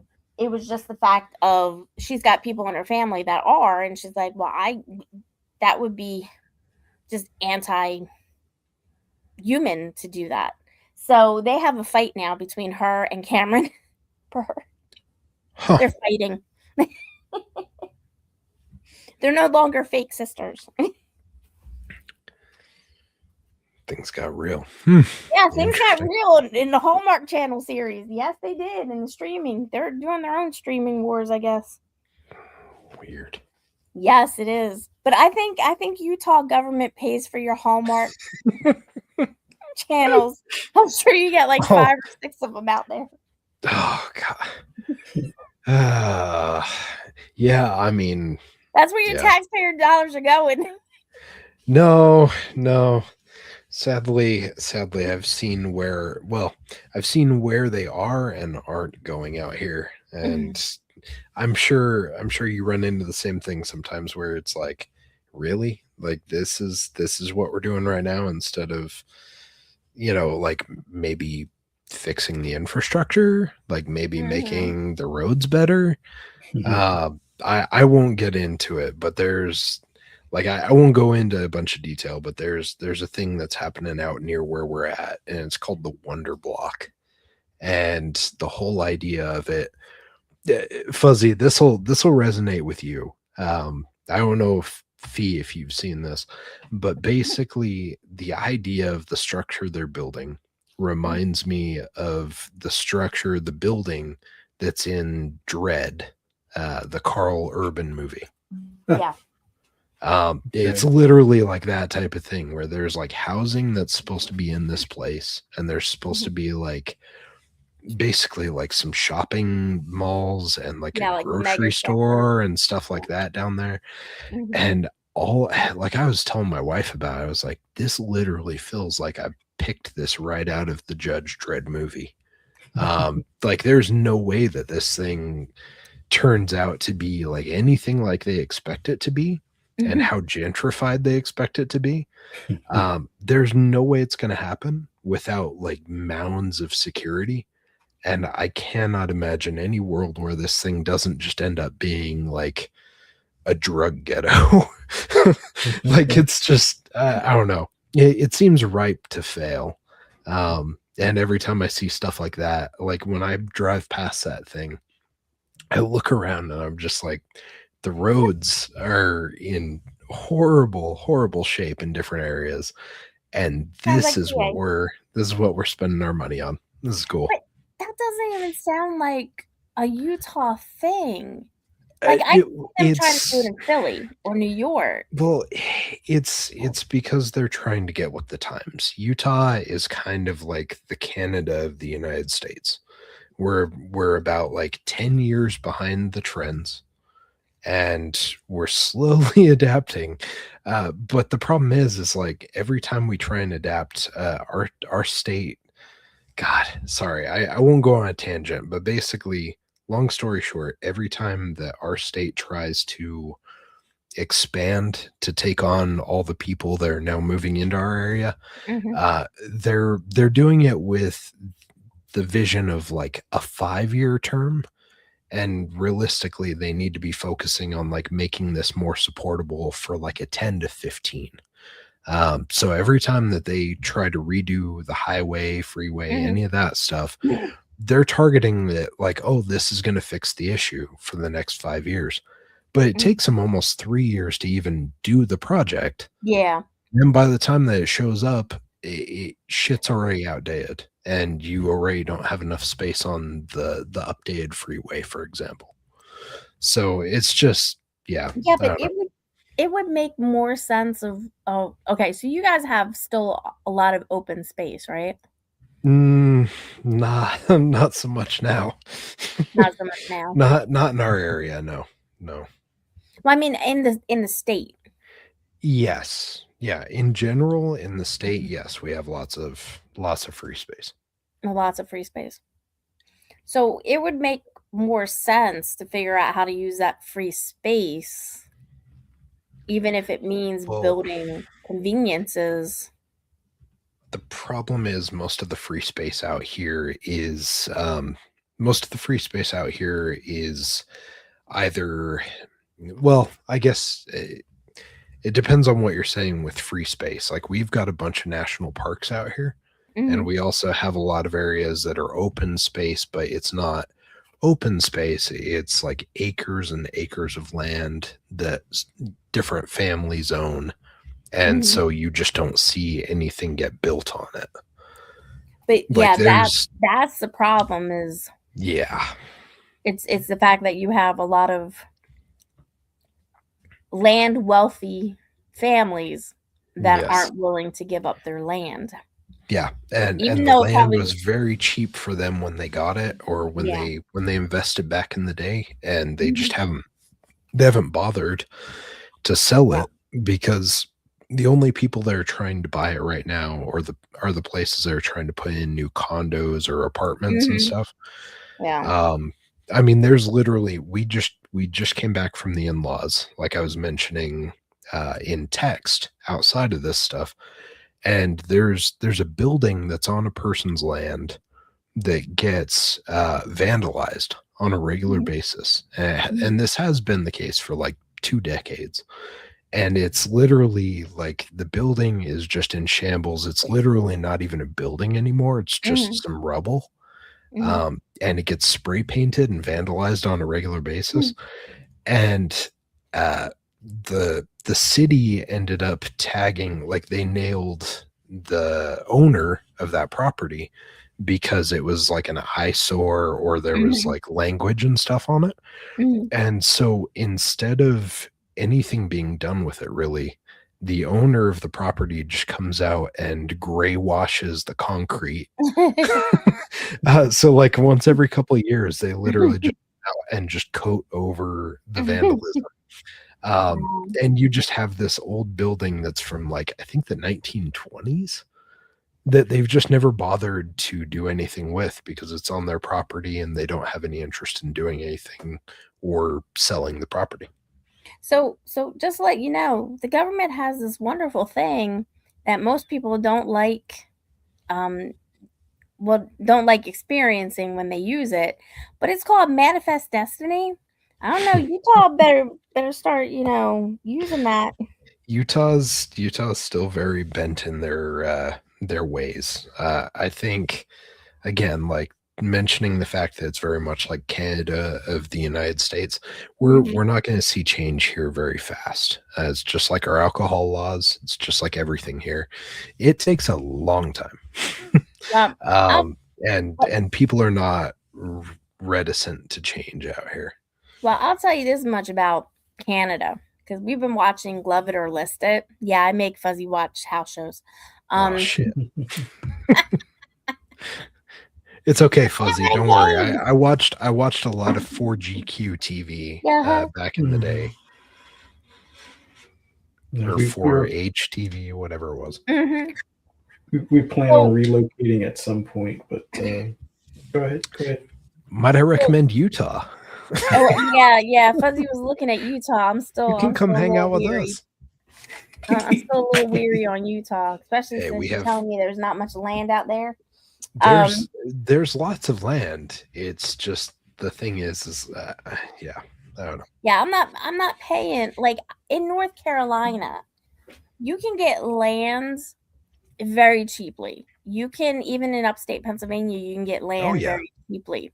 Oh yeah. You know, you got to clear it, but you know, I mean, that's 8 to 10 grand, you know, per acre or whatever. That's not that bad. Poison Maniac. No, we don't still use payphones. Jeez. No, we actually I think those did finally go away altogether within the last few years. I want to say going into COVID is when I finally saw like some of the remaining ones disappear. Oh yeah.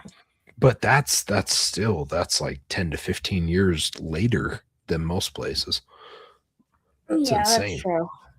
But anyway, I've been having him watch Love It or List It, the Vancouver one, and we have found out a few things about why there are very few HOAs up in Canada.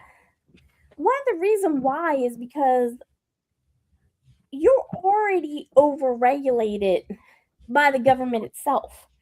Did you know that the amount of windows on your property is regulated? No. Yeah. I can't say I was aware of that one. Yeah, you literally can't just put a window in your home. You have to ask for a variance. Basically, it's like permission. It's a fire hazard thing. Like Yeah. their fear is if one of the windows breaks, or if you have too many windows and they break, you're going to have that blast out of fire that may reach your neighbor's house and blah blah blah.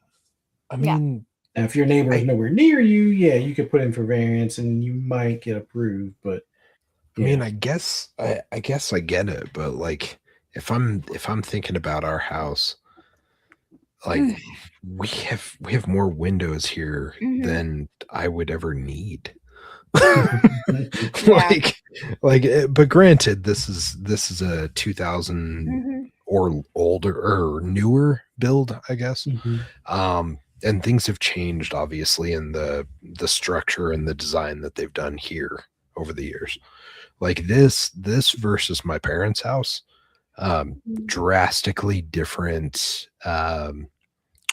architectural design. Like they've definitely come to a different approach with our house versus what my parents was. Yeah. So, we have a question: Manifest Destiny or Eminent Domain? So, the Eminent Domain was based off of the Manifest Destiny that we have to continue to cover all of our land with people. And the eminent domain comes in that part of what the government has to do is it has to sometimes, in order to do that, they have to create connecting or they have to take over.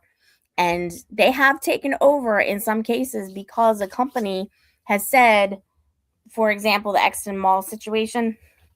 So we have a mall out here and the surrounding area of Exton doesn't want that mall to continue on. Some of the places like the bowling alley, they don't really care about, but they're not really interested in preserving the mall. So they have said, okay, fine. A company can come in and they can, do this. They can take over the mall and they can make that into subdivisions and stuff like that. What they're arguing over is what that product is going to look like in the end. But part of what the government has to determine is based on Manifest Destiny, this expansion, because we all have a right to expand and to continue to expand.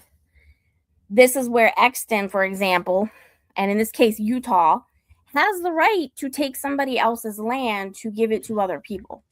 It's not just them taking control over it to make freeways or whatever. They have the ability to redistribute it to continue to provide the population an avenue to exist. And yeah, so Manifest Destiny and Eminent Domain kind of go together. Well, yeah, I think a handful of the folks in the government side of things out here um, either blissfully ignore that Mhm. because they know the people Yeah. that No, and have those I properties. yeah, and I totally agree that that's probably why they're dragging their feet on it. But Yeah, eventually, unfortunately, people do pass away, and younger people in that family don't want to pay property taxes or don't want to hold on to something that they're not going to use. Or they find out that they can't use it, because that's another problem with some land, is that it's not, you can't put a home on it because there's no access to a well. right. You know, Yep. that's also another problem. I mean, we had one case where this guy, he bought he bought a subdivision of land, and the city screwed up and sold him the whole entire street and that little plot of land. So yeah, that was fun. That's So yeah, huh. I mean, they make mistakes too. Yeah, I I think I don't know. I think you guys know me pretty well at this point. You know that I'm kind of like the old man yelling at the Mhm. clouds. Yeah. But I think my problem is like I see the potential that eventually these things will shift. Mhm. One of the younger generations of the family will sell or whatever. But the problem is all they're going to do is just build a bunch of extra damn houses out here Mhm. that aren't going to be affordable for anyone to own anyways. Yeah. And that's the issue we keep running into out here is Yeah. like we keep having more and more people that are moving out here and they're not instead of building houses and stuff, we're not seeing more grocery stores, more convenience, more options for people to actually like maintain living here. Mhm. And so like fortunately we have a Walmart just down the street from us. We have a Smith's nearby us, or Kroger in your area, I would imagine, or Fred Meyer's or whatever. We've got some of those that are nearby, but the problem is those are literally the only two, and I think like one other store within multiple cities in this area. And so those places get completely blitzed. We've got an area that's kind of like where all the new stuff comes in and moves into. Like it's in this one town or one city that's a little ways away from us. And the problem is like no one wants to go there because it's so busy and so Mhm. trafficked. And no one's moving anything else in here except for housing. so Well, I like mean, I would be stoked if like some of the new generations sold some of that stuff and they like repurposed yeah. it. But the problem is it's just going to go to housing. And the last thing I need is more assholes around here um, instead of grocery stores or options where I can actually shop I'm because su- I I'm already got surprised, plenty of assholes here. I'm surprised Walmart's not doing the Wawa trick. Let's put The a Wawa Walmart trick. across from a Walmart. Oh yeah. No, they don't do that here. We've Wow. literally we've got one that's about 25 minutes north of us. And then the next one from where we're at is about 15 minutes south. And then after that, like everything else is 20 to 30 or 40 or whatever past. Um, it's pretty spread out and it's not ideal. Like it makes it And really the fif- difficult for us because of the amount of people who have suddenly moved in. So so you're telling me that the Walmart 15 minutes away is not the good Walmart. It's going to be the one that's 25 minutes away, right? Because you always have a good Walmart and a bad Walmart.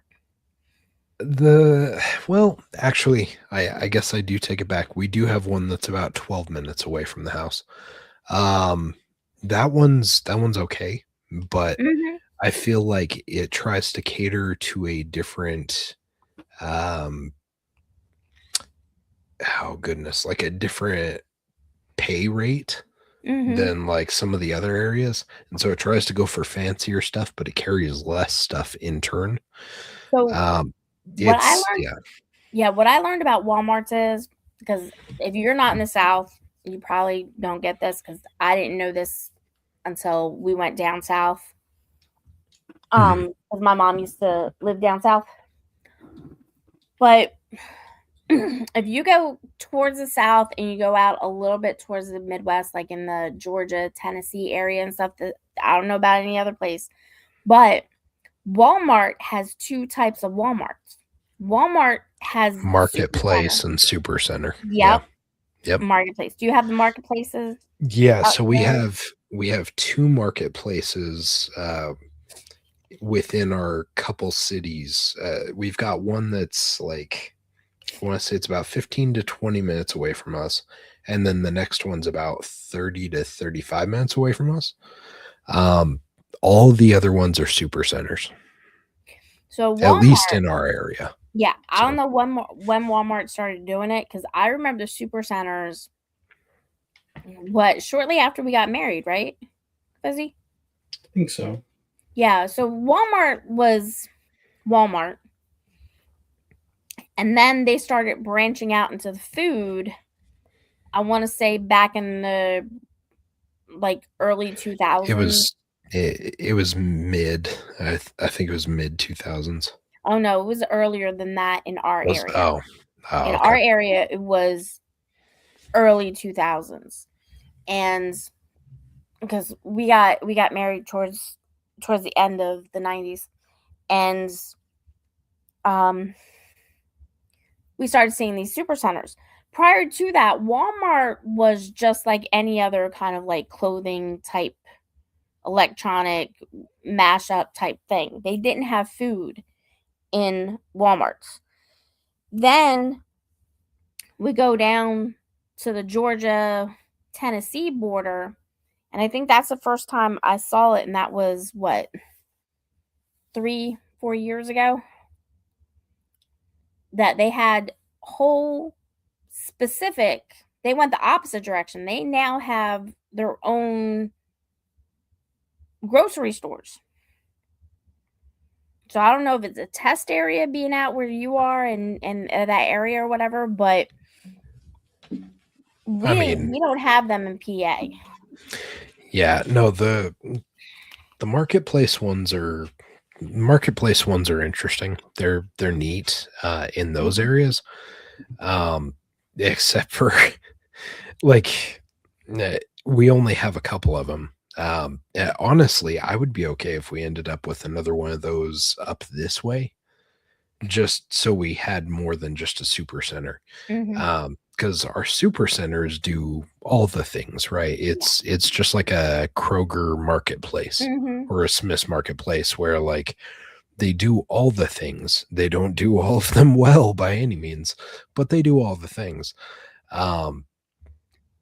Even if we just had something extra like that. But yeah, we don't even have marketplaces or the neighborhood markets up north. We've got the couple down south, and I don't know if we have any more in the state. I would imagine there's probably some further down south, but as far as like our areas, I think we only have like 2 of those.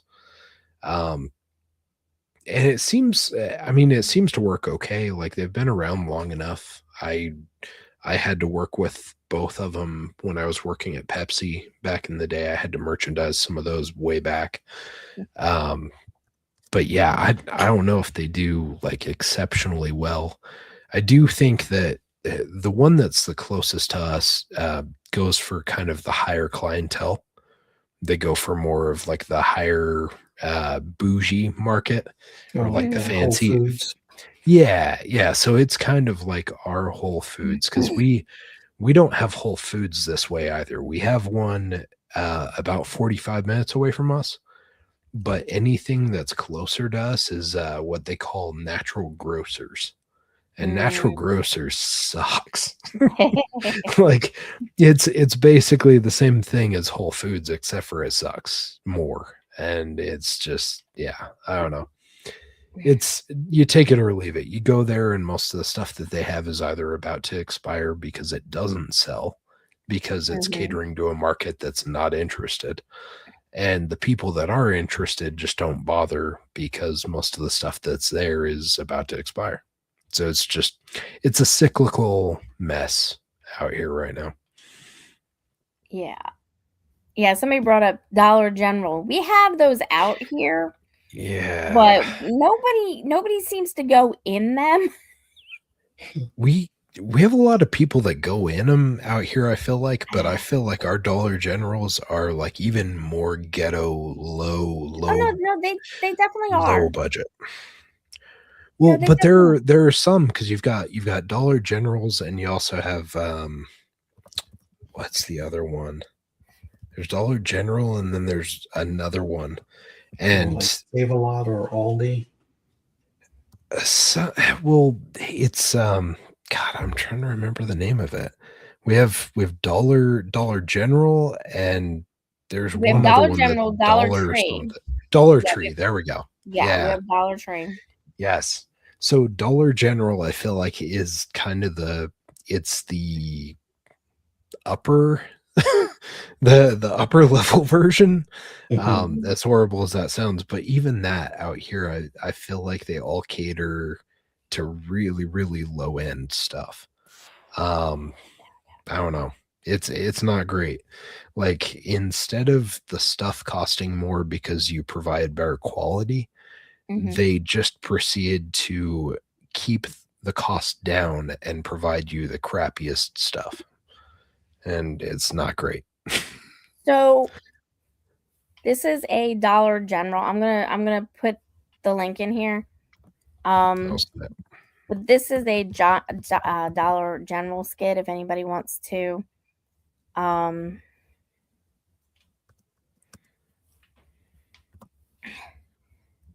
watch it. It's a Saturday Night Live thing or something. I don't know if it was a Dollar Saturday General Night and Dollar Live General thing. It's a Southern thing. It's a Southern thing. That's what it. So if anybody wants to watch it, it's actually pretty funny, and it does fit very well about Dollar Generals, because, like I said, we go past Dollar Generals all the time in our area, but I never see anybody in them. I never see a car parked there. It doesn't matter what time. Could be in the middle of the day, could be a Saturday. And I never see anybody in them. Feels like it's a front for a drug deal or something. Yeah, I sometimes wonder, but the skit goes in a different direction. And yeah, it goes in a more innocent kind of direction. But yeah, it's funny. I know I had a Fuzzy laughing about it when I showed him. But yeah. So Matt did get back to me. Going back to Die Hard, he did get back to me about his score. So do we want to go over scores? Yeah. So let me see if I can find it again. Oh, here we go. Because I realize we've gone off on a tangent. Okay, yeah. We always go off on a tangent. A substantial tangent. One of these days, Fuzzy's gonna chop up these episodes. So rating guesses. How are You're supposed to be. Hey, I've been giving you an editor credit for this whole entire time. Did you tell him about the editor? Yes, no. I did. No, I heard Fuzzy before I heard you on that one, so I'm gonna trust Fuzzy. No, he just nope. He's fibbing. Okay. Fibbing. Okay. So my rating is supposedly 7.5. Your rating is supposed to be 8.5. Fuzzy's is 8, and Presto's supposed to be 5.5. What was Presto's? Okay, so Presto came back to me with 6. Okay, so that was pretty close. Pretty close. Pretty close. I think he did give a greater than sign. I think he might have accidentally just typed that in separate. So we're just gonna go with 6 for his. He didn't give any justification, but I feel like, given what we heard earlier, it's enough to know that this was not his favorite thing in the world. Sadly. What'd you say you gave it, Fee? No, I didn't. I'm just reading off the rating guesses. Okay. Oh, So okay. who wants to go next? Not me. Silent or fuzzy? I'll go. Okay. So I would probably align myself with like the 8 to 8.5. I think Poison's probably pretty accurate on that one.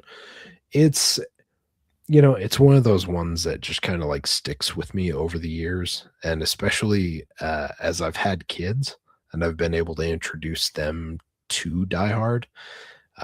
It gives me time to go back and like watch this movie over and over again, of which I started doing earlier this week, because my daughter, God bless her, um, I'm always trying to get her to watch more movies, and one of her Christmas gifts to me this year was like a coupon book for different movies that she would be willing to watch with me. And Die Hard was one of the movies. So I cashed in on that one earlier this week, and we started rewatching over it. We haven't finished all the way. Well, we haven't finished all the way back through it. I finished back through it, but we're gonna get back to it. But it's just it's one of those movies that just the pacing for me, like, yeah, it's not the highest action, high paced thing, but the characters are interesting. The whole situation, the whole event, like from start to finish, I feel like has always just held up really well over the years. And so, like it stays a good 8 to 8.5 for me. I think everyone acted really well.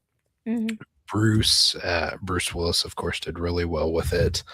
And, I mean, granted, we ended up seeing some of the other roles that came through from this, like from even just the oh goodness, his limo driver, Argyle, which is always a fun one. But it's just like all the characters in this did a really good job. Alan Rickman was really good with this, and it just, I don't know, it just holds a nice dear place in my heart. It brings me back to when I wasn't so old. Yeah. Fuzzy. Yeah, I actually gave this a little bit higher because I'm putting into perspective from when I was younger, first watching this, and it still holds up for me. I give it a 9. It's nice. Rewatchable for the holidays. It's rewatchable in general, and this is one where I actually even enjoyed the cash grab video game that came out. I think that was on the PS1 shortly after. And PC. Yeah. So this one, while it's not one of my favorite, or not in the well, it's definitely in my top 10 for action films, but I would say this is one I can definitely recommend. I love the one-liners. I like the fact that the one police chief who was a complete knucklehead on scene, he was like, "Oh, we're going to need more FBI agents." After the helicopter explodes and falls down the side of the building, and then when you have the explosions going throughout the building while he's crawling through, I guess, like a waterfall that was in the lobby area or one of the upper floors, and the elevator opens and like just fire blasts through. So just a lot of like memorable scenes, memorable lines. Yeah, this is a 9 for me. This was like peak 80s at the tail end of the 80s as far as action flicks go for me. What about you, Fee? What was your score? So I will say this. When I said, "Hey, Fuzzy, you want to watch Die Hard?" I did not get any, "Oh, we can watch it later." He's like, "Yeah, sure, we can watch it." That's what I got. I mean, that's because it's not Dead and Breakfast. So you always have to bring that up. Yes. You know what? Every time. Hey, all the time. Hey, Dead and Breakfast is a lot better than Thanksgiving 3. That is also not true. But whatever. Anyways, continue. Sorry. Anyway. No, I really like this one and everything. I didn't get any pushback from Fuzzy about, can we watch it later?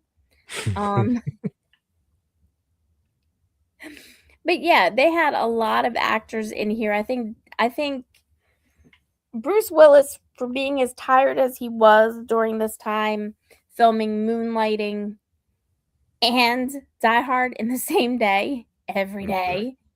He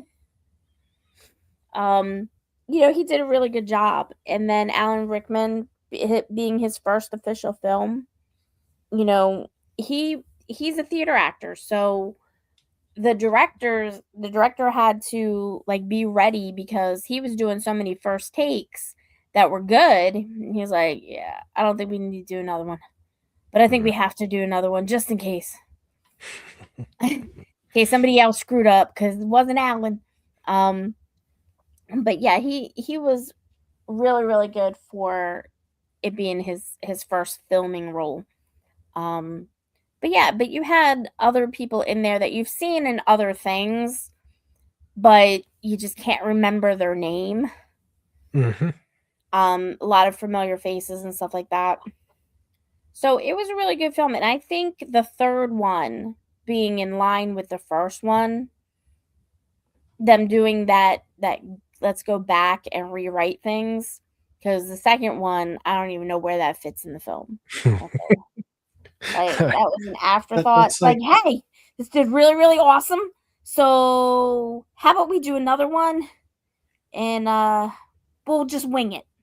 That's how the second one felt. So going back to the third one was a lot better.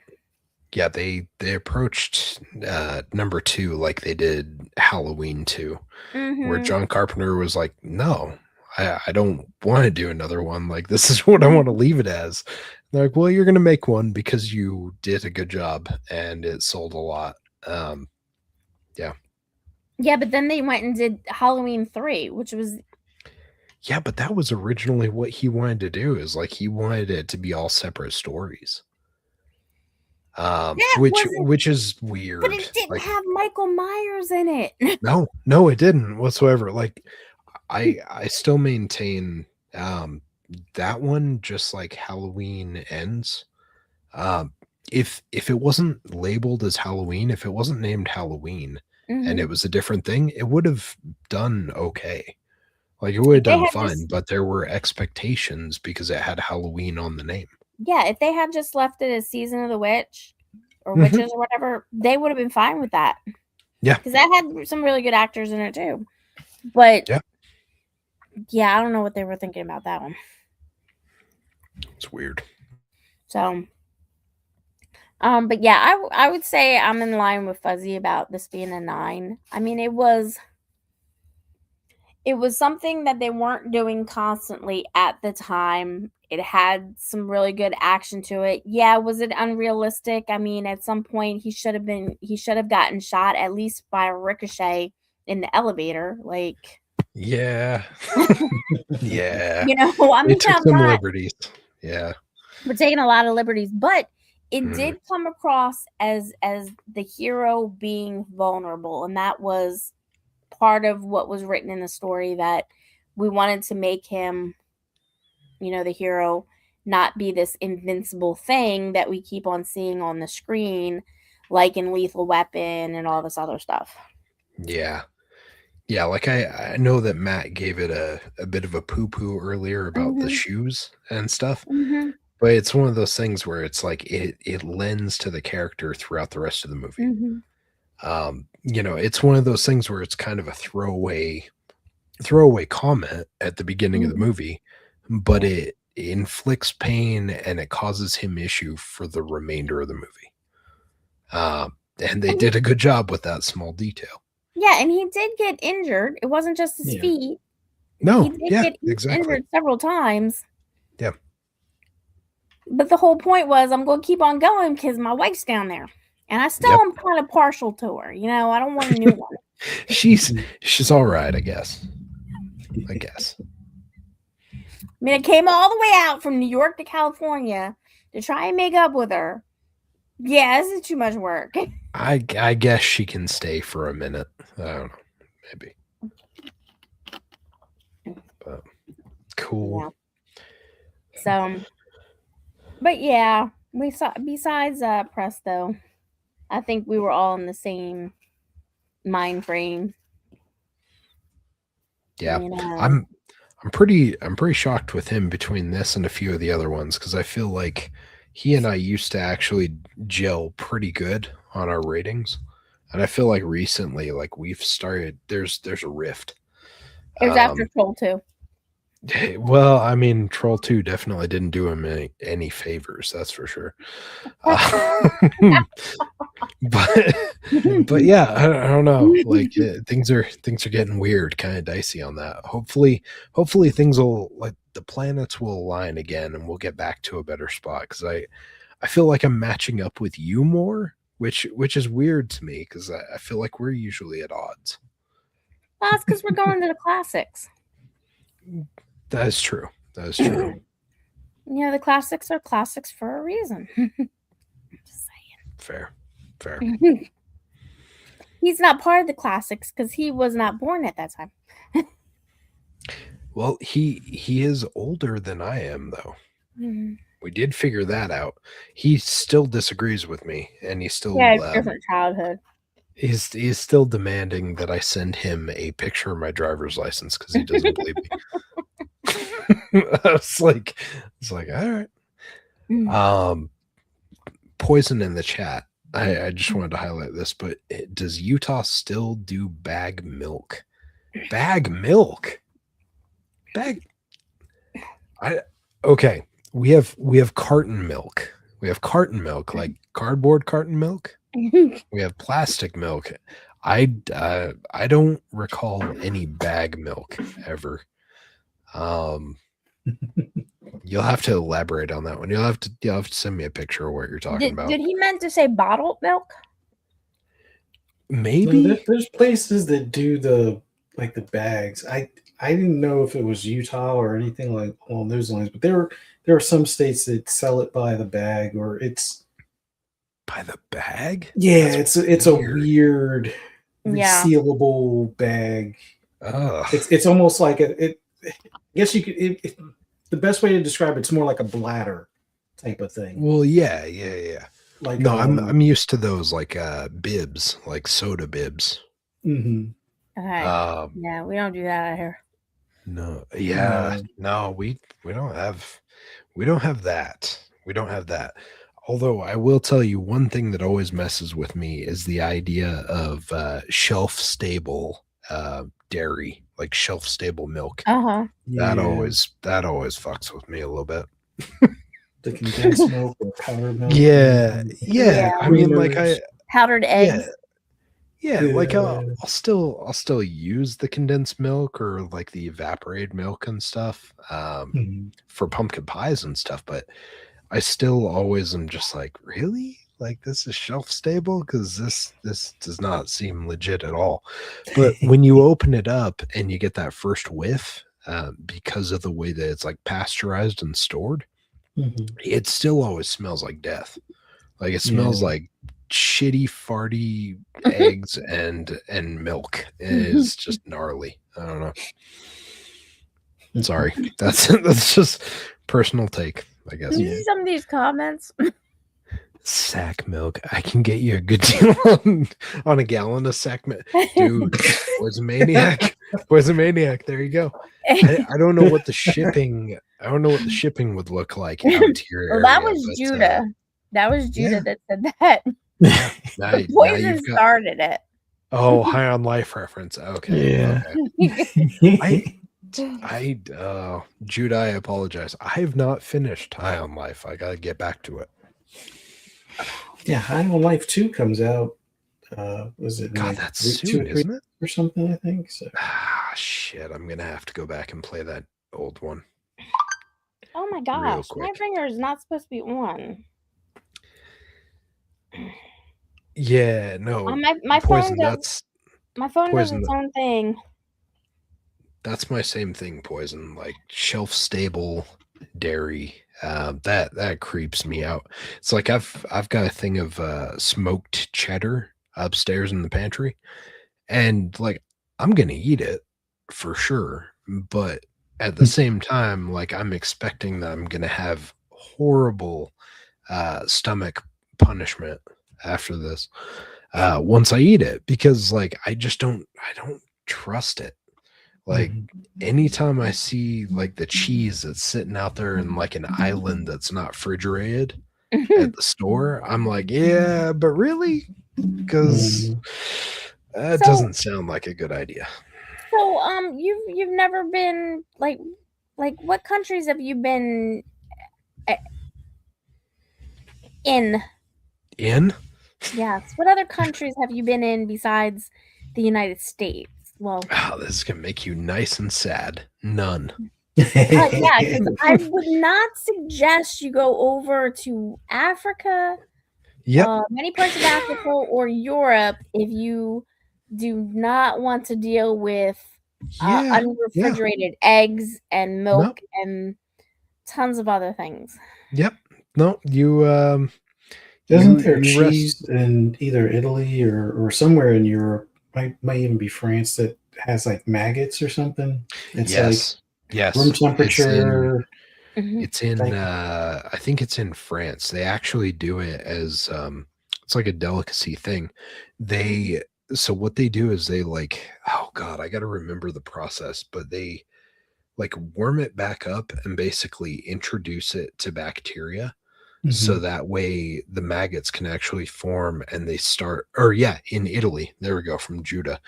So like it basically happens like, and they sit there and they eat at it.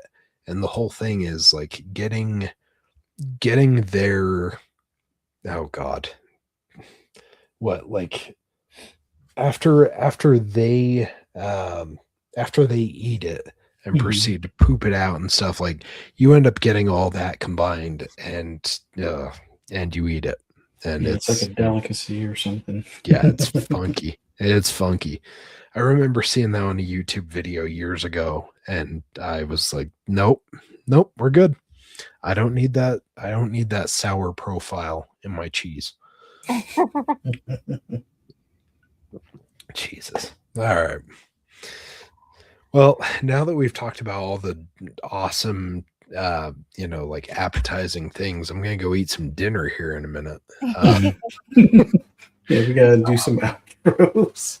Definitely got sidetracked, but hey, it's all fun. Nutty flavor. Okay. Yeah, Fuzzy, where can the people find you this week? Oh man, always a joy to do this podcast with you guys. Shout Not out always. to Not always. We had our times. Don't lie. Anyway, It's true. shout out to Presto. Hope the puppy made it out in time, so you don't have another mess to clean up. But yeah, this is always a fun time. And for those that want to follow or hear my rambles and rants about anything gaming related or movie related, just follow me on social media, primarily Twitter. Although I'm not on social media as much as I once was, you can probably find me on Xbox Live more so than anything. Probably playing Diablo or hopping back into Forza Horizon or even some Division. So there's that. But always a pleasure being on here with you guys. So Cypher, what do you have going on this upcoming week? Oh man, I don't have too much going on this next week. We're still kind of on a hiatus on Wednesday evenings because all of our schedules ended up getting super busy. I think Louie's the only one that actually has Wednesday evenings available at this point. So if you want to catch some XBI content, feel free to stop past and yell at him in the mornings when he's doing his morning shows. And then next Friday morning, I will be on hanging out with you guys on Breakfast with Boom because it'll be one of my days off. And then I'll be right back here. Besides that, you can find me on social media. I am back on X, Twitter, because I'm a glutton for punishment and I like to get in the mud and throw mud and be an asshole. Because it's fun sometimes. So you can find me on there throwing out some silly takes, giving people grief, the usual. Everywhere else is Silent Cypher as well. And if you want to, you can always add me on Xbox as Silent Cypher as well. I've recently been playing a bunch of Slay the Spire again, as well as since I've got the new computer, I've been going through and testing its paces on Forza, Control, any games that just look amazing, just to test it out and see how it plays. But yeah, that's kind of where I'll be for the next week or two, probably. Fee, what about you? Yeah, I gotta go back to work. Oh, funniest thing. So unfortunately, there was something that happened prior to Christmas at the DMV in Delaware, and now we get to have a synchronized day for school. So on Monday, when I was supposed to go back, I actually get to wake up early and just sit on a computer with the children's. So yeah. So I get kind of an extra day. Kind of an extra day. So yeah.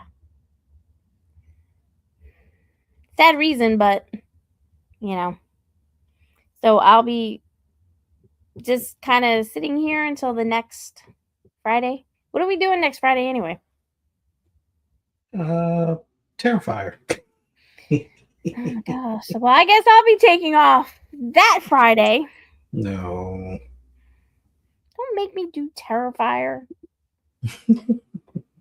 We'll figure something out.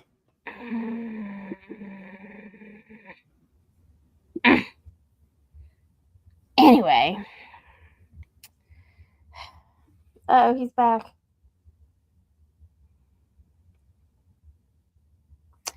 All right, so we'll figure out what we're doing next Friday, not Terrifier, and we'll let Silent go and get his food, and I'll wrangle these kitty cats. All right, everybody else, you want to say bye, everybody? Oh, have a happy new year. Be safe, and see y'all next week. Take care. Bye. Oh, somebody wants to do Leprechaun.